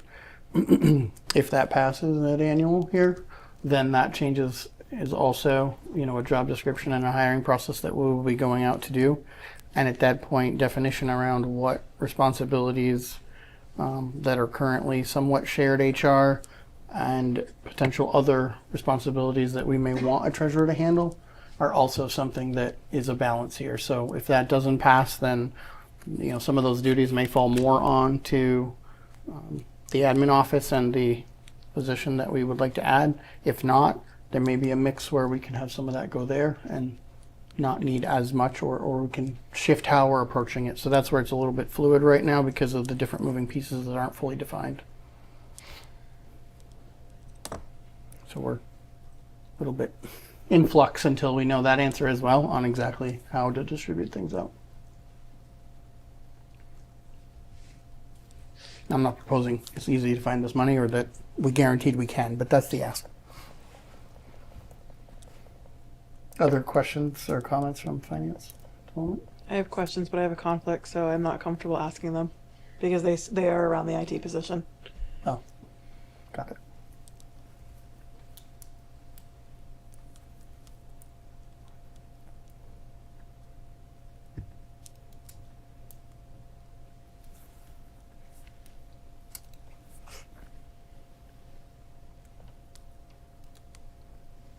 So right now that's an ask that's not in there yet. Beyond that, what else do we have for changes that we haven't discussed yet, or budgets that we haven't discussed yet? The only other Covered budget, legal and other things when I wasn't here, so I think everything is right. The only other budget that wasn't discussed yet was solid waste, and I'm working on those contract negotiations now. Thomas and Brandon, and I should have proposals back to you all shortly. It does sound approximately like a 5% increase, but I don't have a fixed contract proposal yet for you. Do we have any capacity in that budget Going back to that budget. without a number? It looks like last year we overspent it by about $12,000.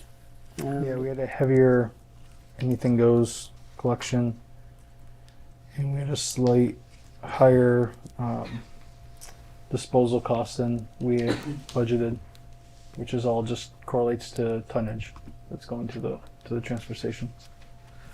There's a fuel surcharge clause in our contract, right? And that was helping. Yeah, well, it may not help It's for not the gonna rest help of us the year. anymore. That's all I'm getting at. Where Right you now. received several months in the past contract year where you received a discount on your agreed upon fuel surcharge when it went below the floor. You Right. received a credit. Which I appreciate the team got that because usually they're a floor and no going the other way. So it was I'm good. told Good we got that's- that. That's a practice now. According to the meeting we had the other day, they use that in other contracts. So Nice. Good for other towns. yeah.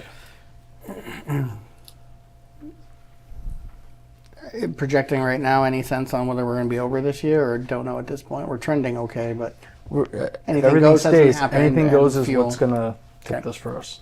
Okay. Let me start that. We start that in a month. So we won't know these things before we have to set the budget. So correct. I don't know if we talked about finance committee, but it's level funded. Mm-hmm. And same with the reserve fund at 50. Yeah, unless the Board of Selectmen or Brian recommend changing that, I didn't see any reason to. So I wasn't here, but I know I believe I was the one that proposed changing the budget for snow and ice removal. Mm-hmm. Reflecting a little more after some information from Brandon about the fact that that is a budget line you can never reduce by statute once it's raised, is my understanding. It can't go back down. So the general fund typically cannot be spent to deficit. The one space, the Right. one budget you can spend into deficit because you can't predict is snow removal. So there's additional legislation around specifically that one department that's different from any other. But it's also that you can't reduce it. So if you know it got more expensive and you raised it, you can't go backwards and just plan to deficit spend. Yeah. Is what I understand at least. So Interesting. I say that only to say that because we can deficit spend, If we have lighter years like we have in the past, we may not need that much money, and then we're just over budgeting and can't change it, even if we want to in the future. So I'm maybe retracting my recommendation and saying I would lean more towards leaving it what it has been and knowing we can overspend if we need to, but we're not over budgeting without ever being able to undo it. That capacity will take away from somewhere else. So. Right, and that's permanent. Yeah. So while I might think next year might be like this year, if it's like it has been for the last few before, we're just going to be sitting money there for nothing.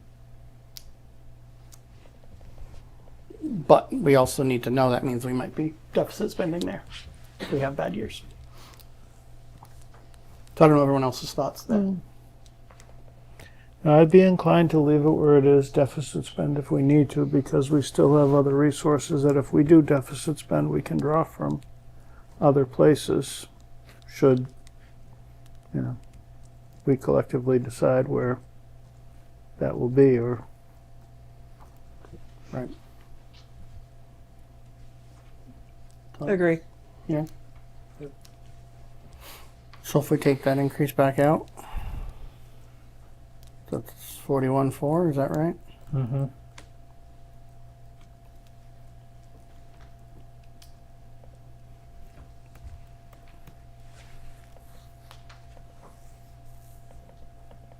wouldn't happen to be in that field, are you? What do you think I am? I'm talking about it, and I go. I'll just let you make Go a ahead. I moved already. It's all you.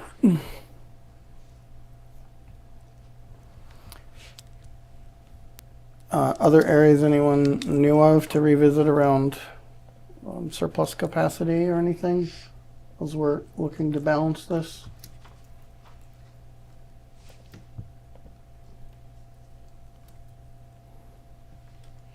I think there's a couple places we could revisit if we needed to, but not sure exactly where we are. We probably should talk about revenue and where that leaves us. The net change from the wastewater modifications was 16.6 decrease in whatever we had for available funds. So it was a 16.6 net increase in the budget. It was 5,000 and change. 5691. Why is it 16,590 on here? One went up Next page. 16 and one went down 10. Well, It's here from the you department. know, yeah, I was looking at grand total and I wasn't thinking it was its own grand Someone total. wasn't paying Thank you. attention. Hi, exactly. Wow. Color coded. Talked through it and everything. And it's like,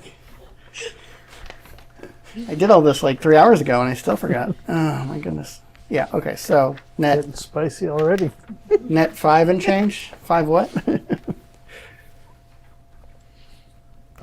me pull that back up. That's okay. 16. 5691. Thank Thank you. you. So call it 5,700. That's fixed. So what I have on my list for ads discussed tonight is 5,700. It's the 70,512 or whatever number we come up with for a position.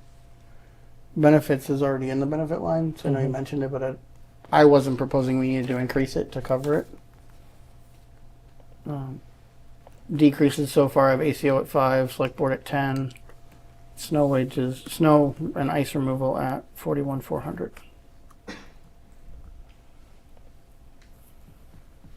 Which brings us to about 57. And we still have Abby's position that she requested that we've never discussed, and any type of increase for employees. Mm-hmm. Yes. And our position before was we had 41.5 of capacity according to the revenue sheet. Front to the revenue sheet. Got it. Well, yeah, I mean in terms of where Yes. were we before we started these adds Correct. and subtracts? We were at 41. a surplus of 41.5 from available funds. Correct. Brian, will you just confirm the revenue sheet? Does that include things like the addition of the IT position and all of the changes that we've made up until you drafted this? Brenda and I went through it 2-3 times Okay. this week. Yeah. Okay.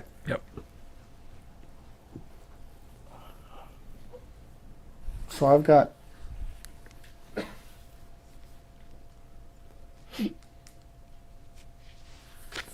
If I add all the putbacks, it's 97.9, and then what we're proposing to spend out of that.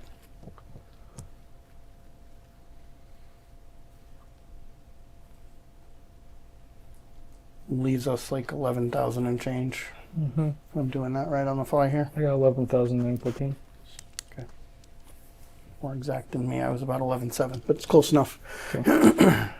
Which isn't enough, I wouldn't assume, for a wage adjustment. So we still need to deal with that and then figure out what we could do to balance it, whatever that would be. But first, I think we need to determine what we want to do for that, right?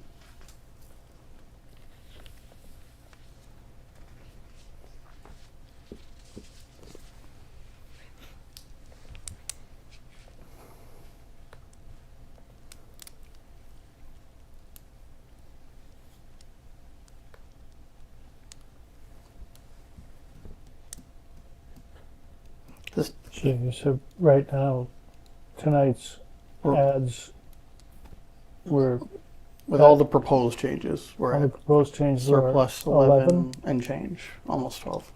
almost 12. Not 100, but yeah, not much room there. Okay, I just wanted to make sure my numbers were tracking the same way, so. State charges and receipts, those are still not final numbers. We don't, but that is the most recent, correct? Correct. Okay. Can you go over one more time all the changes you made? So there was the change on Proposed, I didn't make any. no, just that we've discussed tonight. So there was the obviously the alteration to Oh, wastewater. wait, I'm missing the wastewater one. No, I'm not. So wastewater was about, I put about 5,700 Correct. that we need to spend. I put 70,500 for a position because that's just what I threw out there. I don't know what we'll finalize on. Those were additional costs. Mm-hmm. Then for reductions, I had 5,000 in ACO. Select board 10,000. Snow and ice 41,400. And we had an existing surplus when we started the night of 41,500. So I'm closer to 21,000. I didn't have the select board adjustment in there in my list when I said 11 before.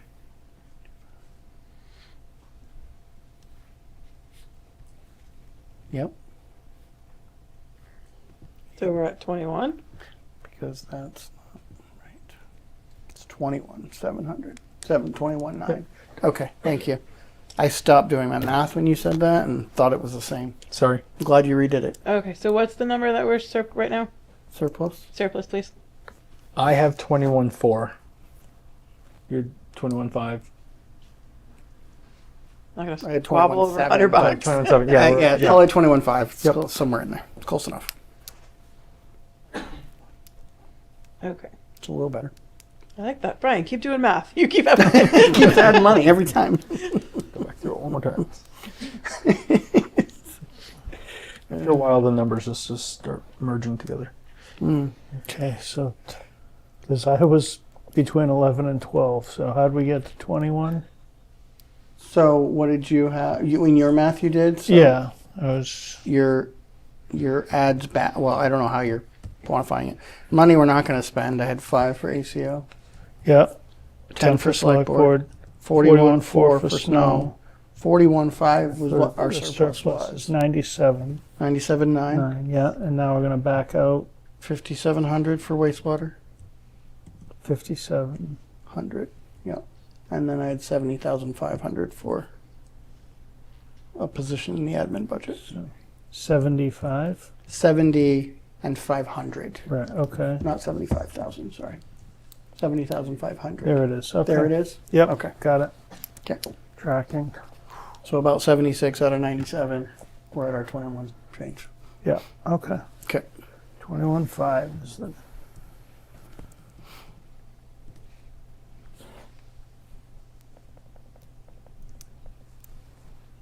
Okay.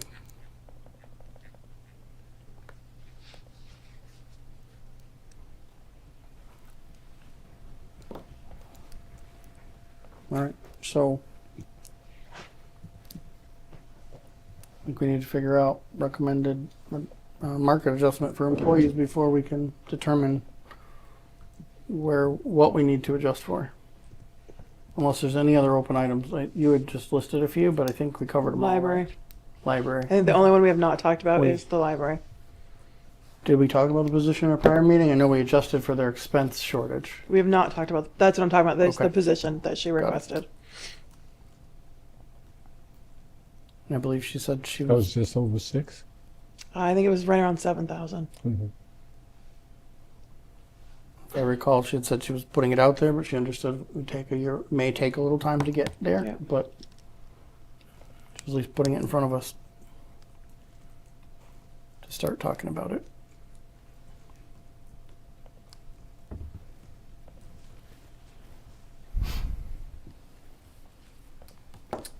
I think, I don't remember where we left off last time. I thought it was Finance Committee was gonna look at some numbers and try to come back to us with some thoughts on market adjustment, but that was a long time ago, and the budget calendar and our timeline this year kind of just didn't work as it normally did.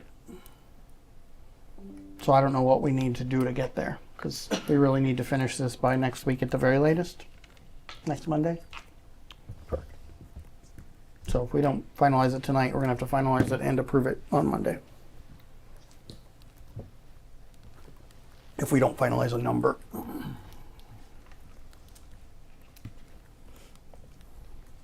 Does anybody have anything directionally, or? So I'm just throw it out there as a place to start. Right now, projections are inflation for FY27 is looking at anywhere between 2.5 and 2.8%. I'm not sure that's a good number, but as a starting point, what would a 3% base wage adjustment look like? What would the bottom line hit be?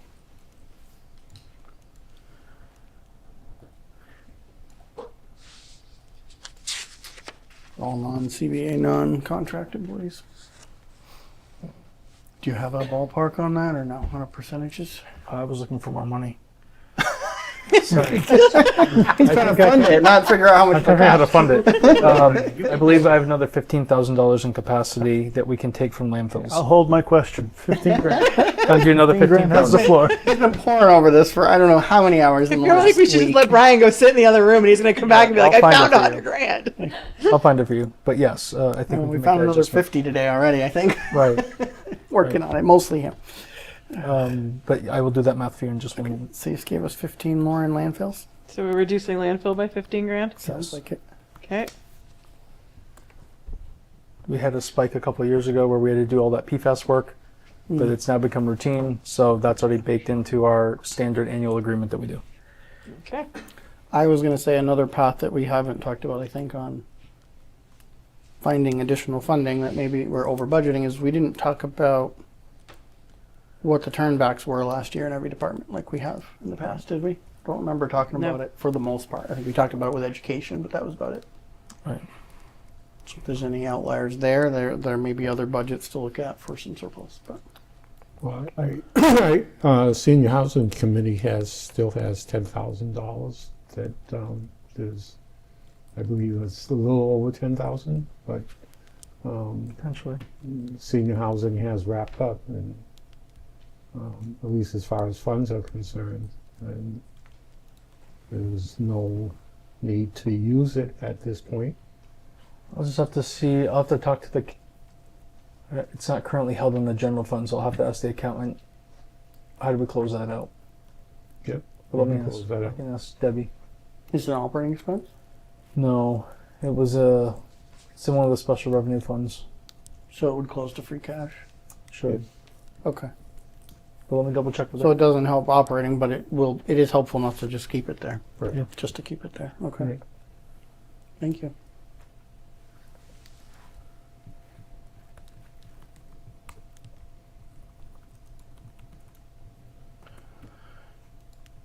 Are you roughing 3% for us? I was checking all the changes so I can That's fix them okay. later. I'm gonna go look for the turn back memo while you do that.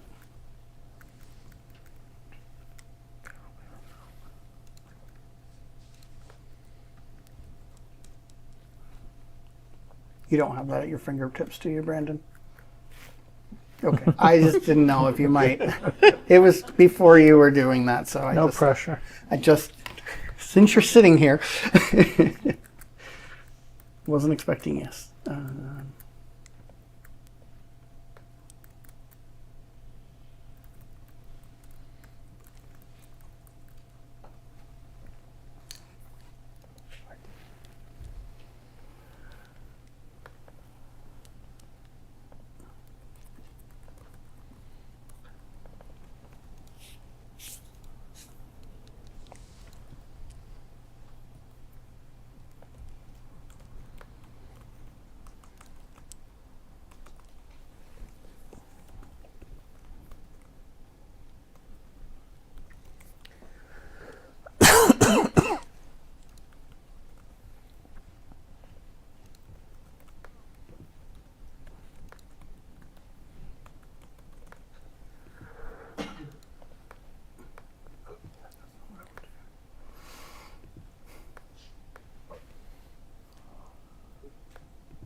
Any other items while Brian works on that? Anything with capital?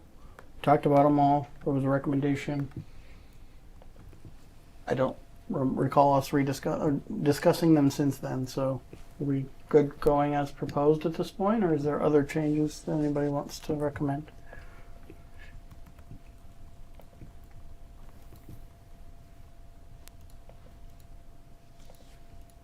I'll take silence as we're good with it. Yes. Oh, a voice.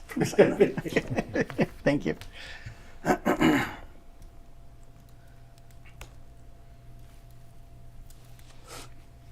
I feel like when this happens, we need to have Otis pipe in the Jeopardy theme song for us, just to make it a little more. Jeez, don't do that. Enough pressure already. So our 10,000 residents like have a little entertainment while we're all just waiting. It's just not the same without Alex Trebek. That's all I gotta say. Now I can't That is the end unhear of it. an era. Thanks. Oh, goodness. All right, where am I here? So. Let's see.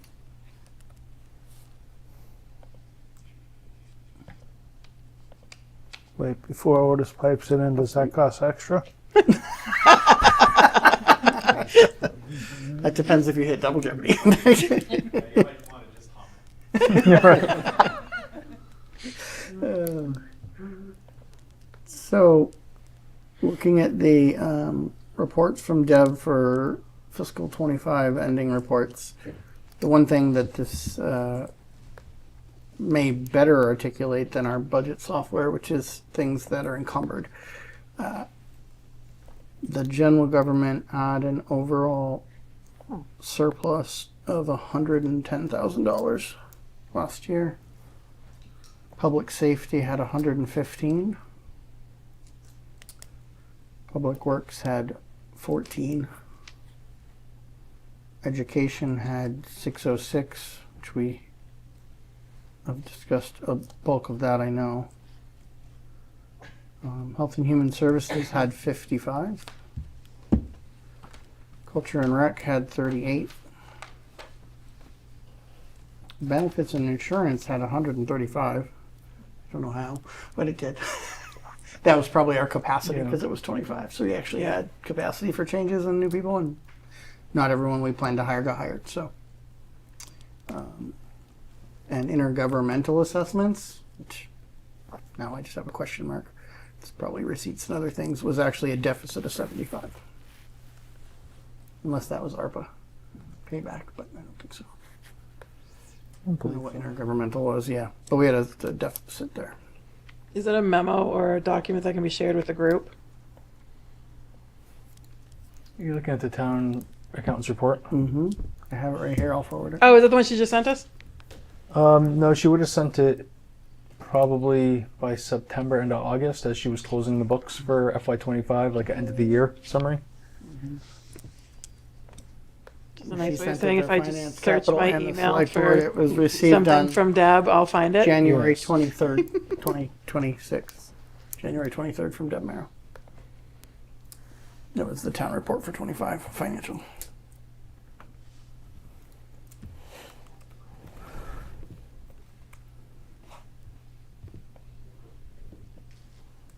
Public safety, that 115, I would spitball it's about 50 for a cadet and about 50 for a firefighter. If we had both of those budgeted last year, but yeah, we did, because that, right? Did we have the firefighter last year? Yeah, We went to special town meeting for that, didn't we, the firefighter position? in 25. It was annual town meeting. It was included for FY26, but they didn't exist prior to that. Okay, so then I know where 50 of that was the cadet, because that did exist and it wasn't filled last year.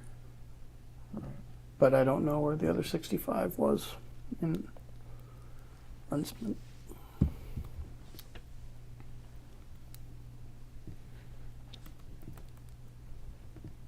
That's probably the biggest, that and general government are the biggest places we had surpluses, but they aren't huge. And I think our financial policy says we should have target no more than 5% Mm-hmm. excess budgeting, because of 5% free cash ultimately. General government actual is about 2 million, so 5% is $100,000. So we had 110, so really close. Still surplus, but really close. Public safety, we had about 1.225, and we had 115,000. Take the 50 out, we have about 65. That's about right, because it was an unfilled position. Public works is about 2 million. We had 14,000, so it's pretty tight. Wow, good job budgeting public work. Not much extra there. Education, we talked about there, was about 5.2 actual, and 606 was the carry. So it's about 10%, 11%. Yeah, so it's about 10 double. and change. Yeah. And I think we reduced the secondary by over a couple hundred, right? So, and I'm sure there were some positions not filled. Health and Human Services is about 300, and they had 55. So significantly more, but it's a smaller budget, so I feel like it's harder to get that tight. They budgeted.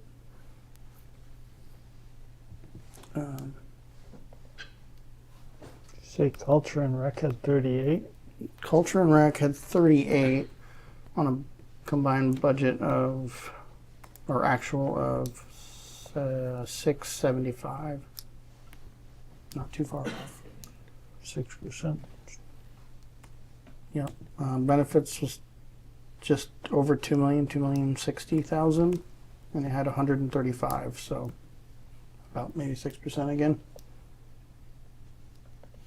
And whatever our intergovernmental assessments are that were a deficit was 75 on 350, so the deficit was 20%.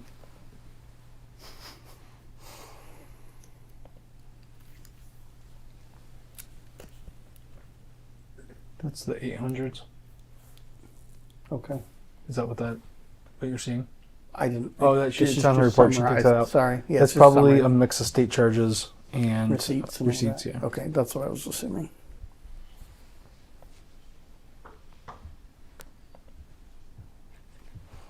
I do feel like we should look at this when this comes out, because there's a lot of interesting info in here. I think that we don't. She would love to know that people read it. I've read it a few times. For whatever that's worth. It has our revenues in here too, and actuals versus budget too. So our revenues. That's not the right one. Is it? Yeah, so our budgeted tax revenue, if you want me to keep going, our budgeted tax revenue for FY25 was 12,490, almost 12,500. Our actual is 12,712. So about 222,000 higher than planned. Our state receipts, we budgeted at 760. We got 868, so we got about 110 more. Our excise and other taxes, we budgeted at 225. We actual was 210, so we're short about 15.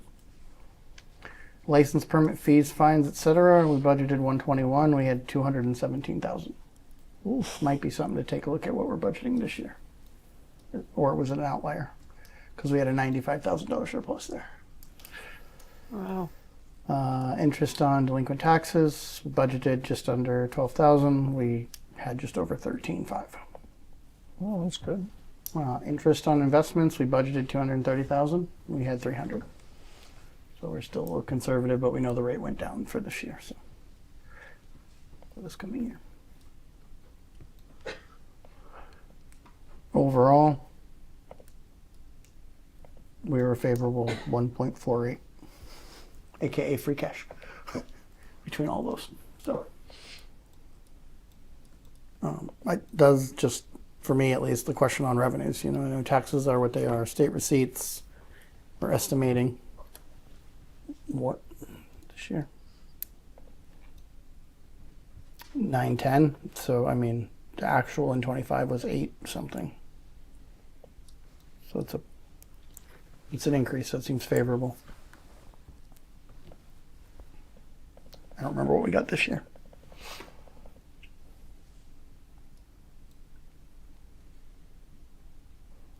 And our local estimates projected, I assume, is all of those other items combined. Correct. So our excise and other actuals from 25 was 210 plus licensing was almost 220. It's 430 plus interest and on investments. That's $530,000 roughly in 2025.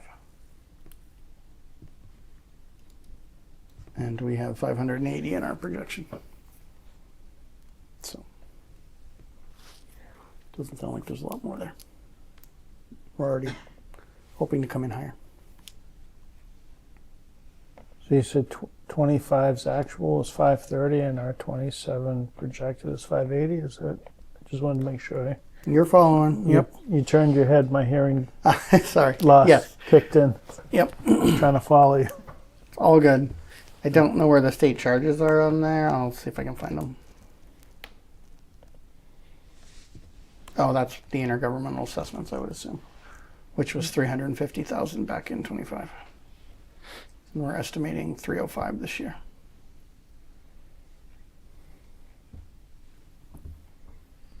Do we know why the reduction? That's the proposed numbers. What will they really be? Just like we're proposing 910 instead of the 870 we got 2 years ago. You know, so it's TBD. Be close on a 3%. I ran a report, but now I'm double checking it, and it excluded some of the fields, so I'm just double checking it one more time. Directionally. I don't need it exact. Oh, Directionally. it's. I think we'll be happy in fives of thousands of dollars. Oh, okay. I mean, I don't know. I don't want to speak for everybody, but I mean, we're not going to be at If I look town-wide, taking out the union in contracts. CBAs and taking out the school, which already been settled, it leaves you with about a payroll around $2 million. So I'm just trying to get. I was fine-tuning that. So if you did 1% off of that, you're talking $20,000. Talking what? 20,000 20,000 So per again, percentage. is 6%. Yeah, so about 20,000 per percentage point. And So if we need don't- like 60 grand to do 3%. Yeah. If we don't budget to zero, we have a little bit of breathing room that's close enough.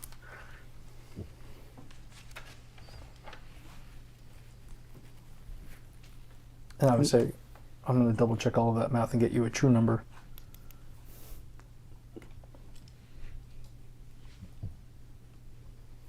Well, depending if we give you a decision, then you could calculate it into the system. Absolutely. And then we can come back with whatever our deficit or surplus is on Monday and finalize it, whatever that means. Squeeze a few more dollars out or whatever. All right. Thoughts, FinCom, on 3%? I'm gonna recuse myself.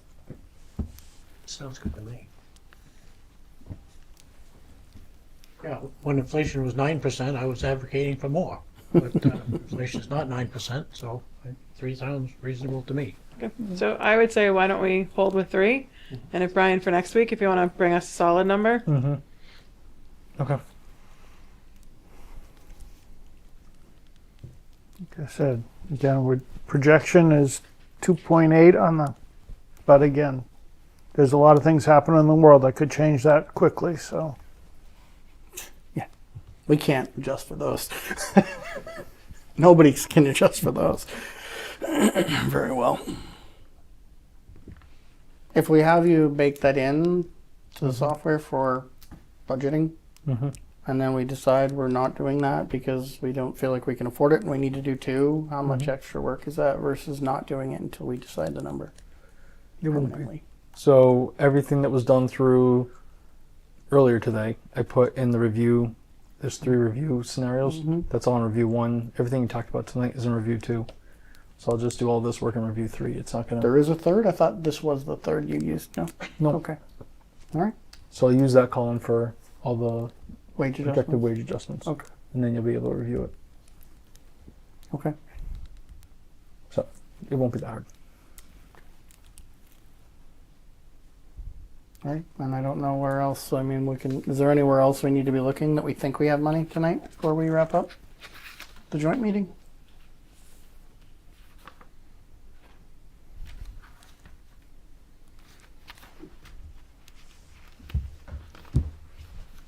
Okay.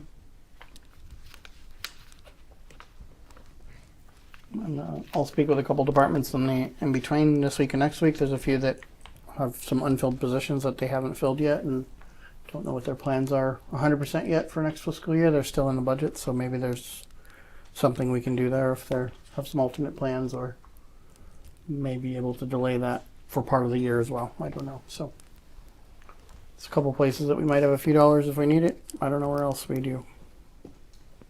I don't think there's any other revenues. I think we've squeezed all that we can find right now. Okay.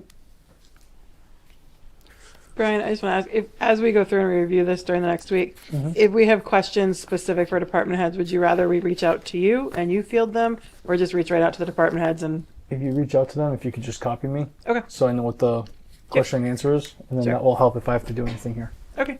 Yeah. Thank you. Yep.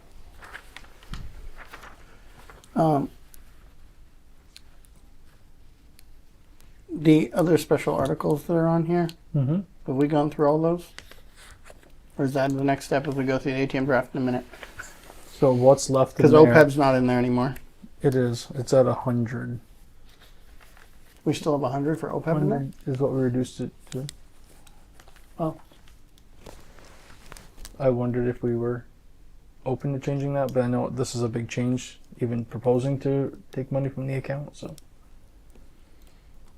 Understood. I also know that I believe the latest updated number from the treasurer for the balance in the account was pretty much what fully funded was according to the actuary 2 or 3 years ago. Now, I'm sure the actuarial numbers have changed too, so it's probably not quite there, but the fact that we were going to hit it, or already have practically, makes me feel like we're in a really good spot. I feel like that would be a pretty easy, personally, I would say that's an easy place to say, skip it for a year. Even if we get, because we're going to do another one this coming year, right? It's up for a... it's a biannual audit. So we'll be doing another audit this fall based on fiscal year 26. So we'll know where we are going into 28 budgeting, actually. Okay. And be better positioned to decide if we still need to make deposits. What do we think is the right number? Right. Or maybe we don't need to. But I think we're well above most of our peers. And Absolutely. we're nearly fully funded, so. Now, I'm comfortable moving forward That's on on that. I mean, Top of taking the interest. That's on top of actually, yes, because when it was going, according to the actuarial report, when we became fully funded, which was projected to be, I think it was July 27, but the balance is where our balance is now, then we were putting no money in and paying completely out of it. So it was like this double savings that I don't think I ever realized, which is 400,000 of our operating costs goes away and our funding to deposit in there goes away every year. So we get a double win out of that. And what I was about to say is if that was the intent all along, we're here now, and we're gonna deliver on the plan that we made. So I'm comfortable with that. So you want to see a scenario where we remove the OPEB contribution For 1 year. for 1 year at least? Yes. Yeah, revisit when we have. That was the totals. whole point of the account, and to Jim's point, then if that's where we are, then yeah, absolutely. And had I realized this sooner, personally, I would have said, well, if we're putting in 100 every year to get to a target where we're going to spend 400 out of it, why don't we just start spending 200 or 300 out of it, and we'll be fully funded anyway in a few years, because we don't need to. We're just trading money, a little bit. So Is it the DOR that regulates what we need to do for OPEB or somebody else? So you have an actuary who will do the review annually. That's required by DOR. Okay. So the actuary, they do their calculations and then they come up with a projection, and that they'll make a series of recommendations. What you do with it is completely up to you all. We just have to keep making progress towards fully funding. But to the chairman's point, we're in a bracket kind of by ourselves in terms of how far along we are towards that fully funded status. We're not quite there yet, but we're pretty close. We're within a couple of years. I think we are I think when you went looking for language and how do you do this, no one's doing it yet, Yes. because that's where we are. As long as we're putting in enough, so people aren't telling us you can't do that, we're in great shape, I think, absolutely. Who knows what the markets will do this year, but we're gaining more interest in a year than what we need to spend. So, I mean, that says you're still growing. And if we can keep doing that, then we'll be fully funded one way or another. So, Agreed. Yeah. Okay, I'll make that change as well. okay. Awesome. Well, then we might have a level budget for Monday I think you with a surplus. Don't, Don't- no, let's just wait till Monday. Let's just moving on to the warrant. Let's just wait till Monday. As the reports come rolling. The warrants, what I thought we'd spend all the time on. Oh, yeah, I know. That Yikes, was huh? that was helpful. So thank you all. So I know that was a lot, but getting this finalized is critical. You guys all good staying a little bit longer, get through the warrant? As long as we're only going to talk about the articles we changed. They were all in red, so they should have stood out to you. Please only those. All right. ATM warrant draft. Okay.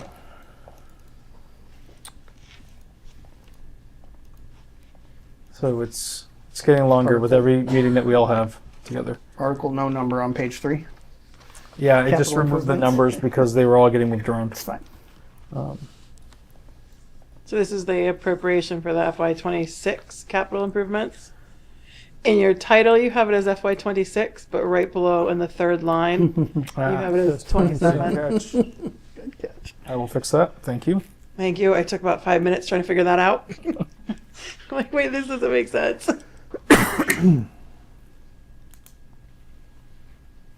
That's our library article. Okay.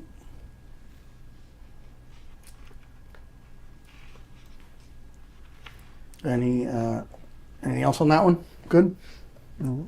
Okay. Down to page 7, I think. Page 7. Appropriation for 27 OPEB. Appropriate 400 from OPEB for OPEB. Right. And I was having the conversation with the town accountant last week. Again, we've never structured this before, so I think the current mechanics I would recommend is that we appropriate this like a special article.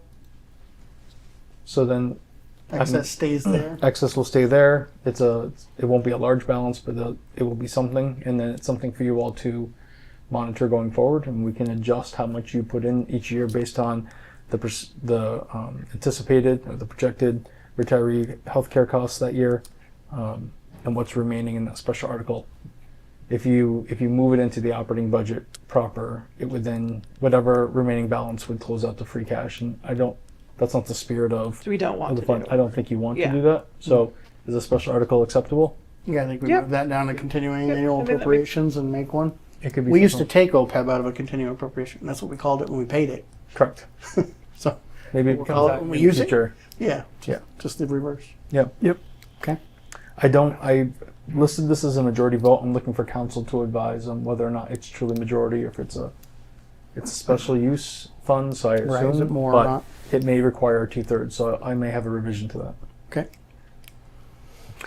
Capital improvements for 27 are on that list, modified as well, with a new total of $2,059,860. Correct.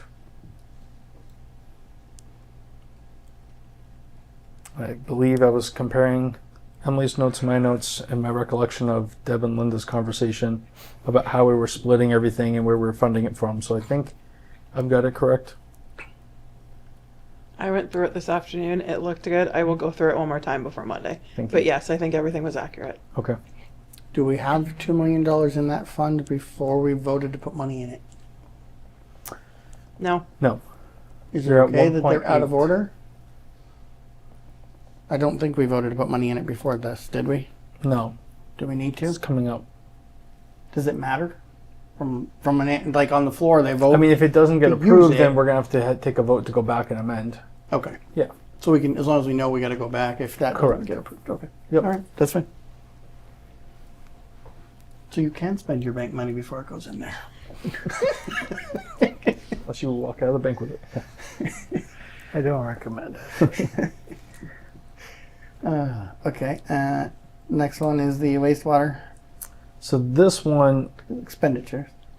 we were going to break it between a balance from another project. And we really do have a great town accountant. She walked in and said, you can't do it twice. And so apparently I forgot and led you all We- down the path. Did it once before, didn't we already? We already did that at the June special last year. I thought that was We gone. cleaned that all but- up. So Well, you she shouldn't let likes us where spend we it were twice. going, but That's you good. can't do it twice. Bummer. So you increased Okay. that to So 147. I restored it to 147. Okay. So that's why you're not seeing that split sourcing. Okay.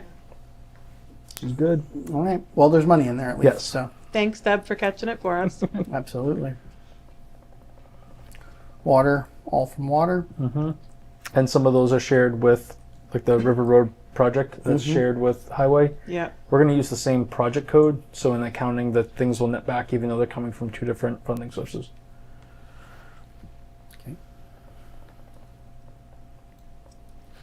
There's no number for Lillian's out of highway at this point, right? Just Correct. okay. Correct.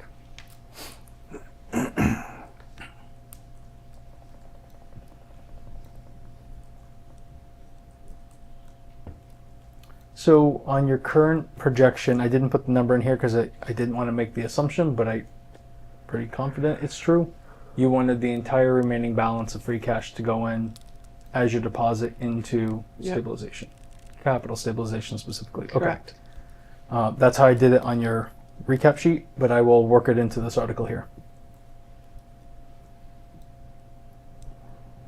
And I might be I don't- jumping ahead because I'm Good.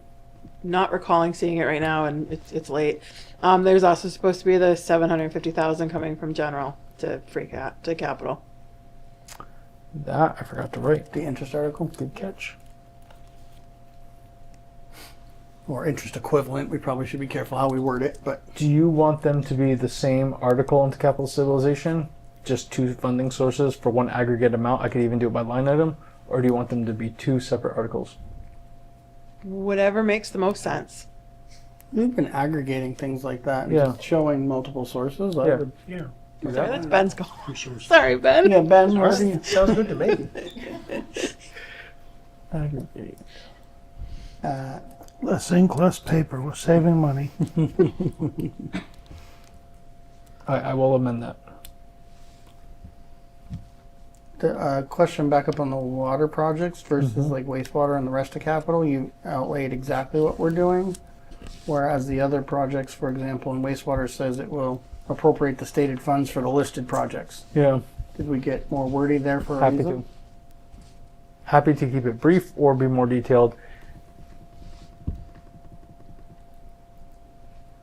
Is there a preference? Consistency, I would say we would just keep it brief. All the other ones don't illustrate what the projects are about. Yeah. Refer to the book. So I can put that language in each of them? Yeah. I mean, you have it in the capital one, right? It says Yes, I can- available for review in, and you could put that in those. So I'll do that. But I wouldn't go Yeah. as far as all the extra. Okay. stabilization, and the adjustments that you're gonna make for next week, already done. And how exactly are we wording that in terms of the article information regarding the general stabilization? Is it transferring a sum equivalent to the approximate interest? Similar to the amount of interest gained for the year? Because we don't want to say exactly, because we're not doing that. Right. Okay. Ben, is that That makes sense. what you want? That's right. Okay. Okay.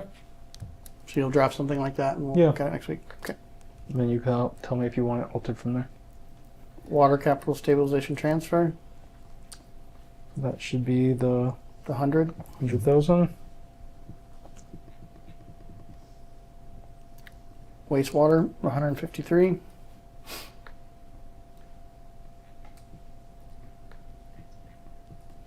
Okay. Page 11, multi-year authorization for highway department equipment for the 5-year lease to own of the Wacker Newsom. We will need Glenn there to explain the Wacker Newsom. Have any pictures? Mm-hmm. I just appreciate that Glenn is teaching other departments about show and tell. It's wonderful.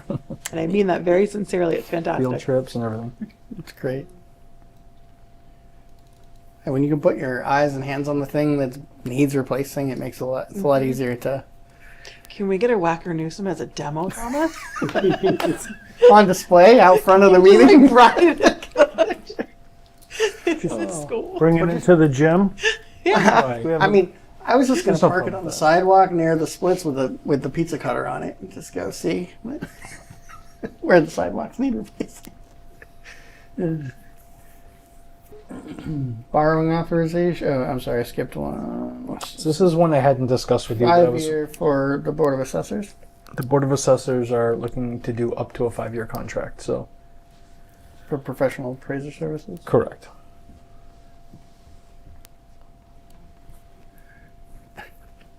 Got it. So I don't have to say that. No. Uh, I don't think capital will be talking about that one though, or approving it. Remove capital.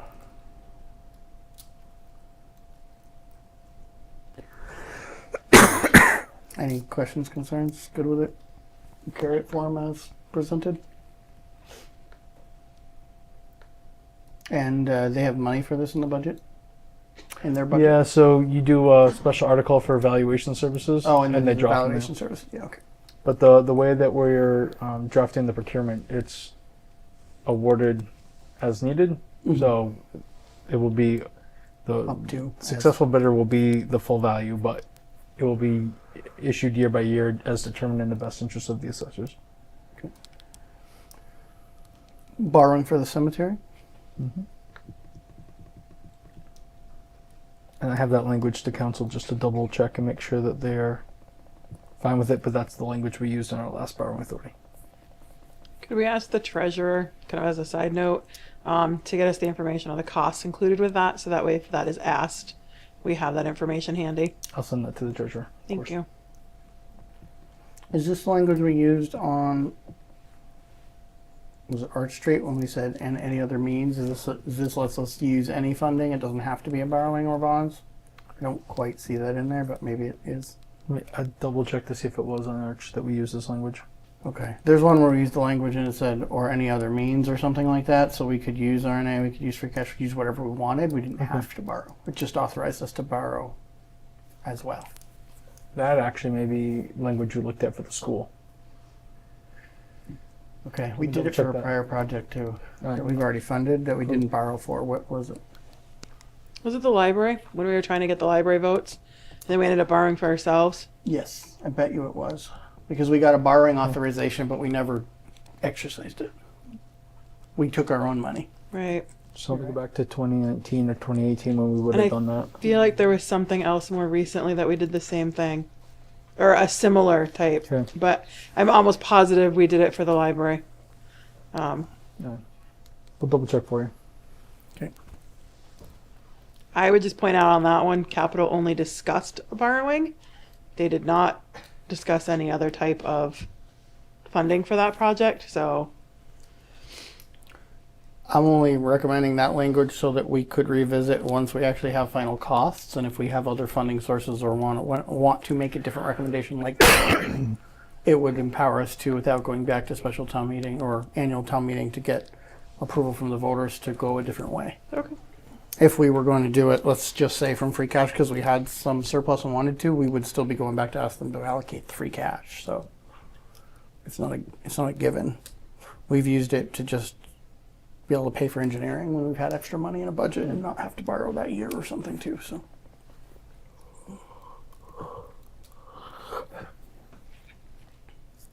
borrowing authorization for Erving Center wastewater plant. I just rounded to $1 million. They're already at 979,000. So Contingency. It's fine. And so We're going to borrow what we the actually 970 something includes a contingency already. it but- does. It's an inflation. I didn't know how contingency. specific a banker would want me to be, so Yeah. You can always borrow less. we can always borrow less. Correct. We don't want you to. Bankers don't. Okay. And then on the museum committee article, there was the request from the chair of the committee to add an additional language that just talked about the fact that they would seek traditional funding through the appropriation process, in addition to language that had already been drafted that talked about fundraising and grants and things of that nature. And I think part of the conversation that we had was 2 meetings ago. There was a question about why would that language need to be so specific. We don't have that language in other bylaws of similar functions. So instead, I'm proposing that we scale that back just to say that they would work to secure the necessary funding. I don't think we need to be explicit about where those are sourced. Makes sense to me. Agreed. Bill, can I borrow your power for a minute? Sure. Would you mind? Thank you. I'm just not going to make it the whole meeting if I don't. Good enough. All right, so for your next review, I'm going to accept all the changes you were fine with. I'm going to make these new changes I've listed here. And then at the start of your meeting, you had the conversation with the assessors. So I'm going to include some local adoptions of the exemptions. Mm-hmm. All three. Do you want them back where the bylaws are? Do you want them somewhere else in the document? I think we'd want them with the bylaws. We're adopting. Keep them towards the seems back? similar. Okay. All right. So I will make all those revisions. And then hopefully we'll have the budget the way you want it next meeting so that we can start incorporating all of those numbers into the final articles. I'll try to backfill in as many articles as I can with information that doesn't appear to be changing, that would be impacted by discussion on Monday night. We can still change it, but I'll call attention to it with red line again, if that's okay. Okay. All right. I'm not panicking yet, but we do have 1 month before annual town meeting, so I want to get this as ready for you as possible. Well, I think barring small changes, Yeah. I think the discussion I heard, especially after OPEB, is we can get their level funded I think so too. and have a little breathing room. Right. So I think we'll get there. Okay. And so if you want to backfill as much as you're prepared to, I don't anticipate we're going to change much. Does anybody? All right. Okay. We'll all get on getting this done. Are you guys resuming? We are technically, yes. Motion to adjourn the joint meeting with Capital, FinCom, Capital Planning, Finance Committee, and Board of Selectmen. Board of Selectmen will resume their regularly scheduled meeting. All those in favor? Aye. Thank you all. We'll see you Monday, 7. Hopefully be wrapped before 8. On the joint part, at the very least. Thank you all. Won't hurt my feelings. Are you keeping this? It could be hollow promises, don't worry. All right, with that, Thank you, sir. we confirmed we just needed to sign the other one. We didn't need to vote because we Correct. did, right? We did last week. Bill was Yep. just the one who was paying Just attention. forgot a signature. Okay. Yep, thank you. Just wanted to make sure we had that right. All right, I'll make a motion when we go into executive session pursuant to Mass General Law, Chapter 30A, Section 21A3, to discuss strategy with respect to collective bargaining if an open meeting may have a detrimental effect on the bargaining position of the public body, and the chair so declares, which I do so declare. American Federation of State, County, and Municipal Employees, Local 1765. We will not return to regular session, and we will be passing over our second executive session on the agenda. Is there a second? I will second that motion. All those in favor? Brian, call the roll. Selectman Moyne, Aye. Chairman Smith, Aye. Selectman Benbury. Aye. Thank you, everyone. Have a good night.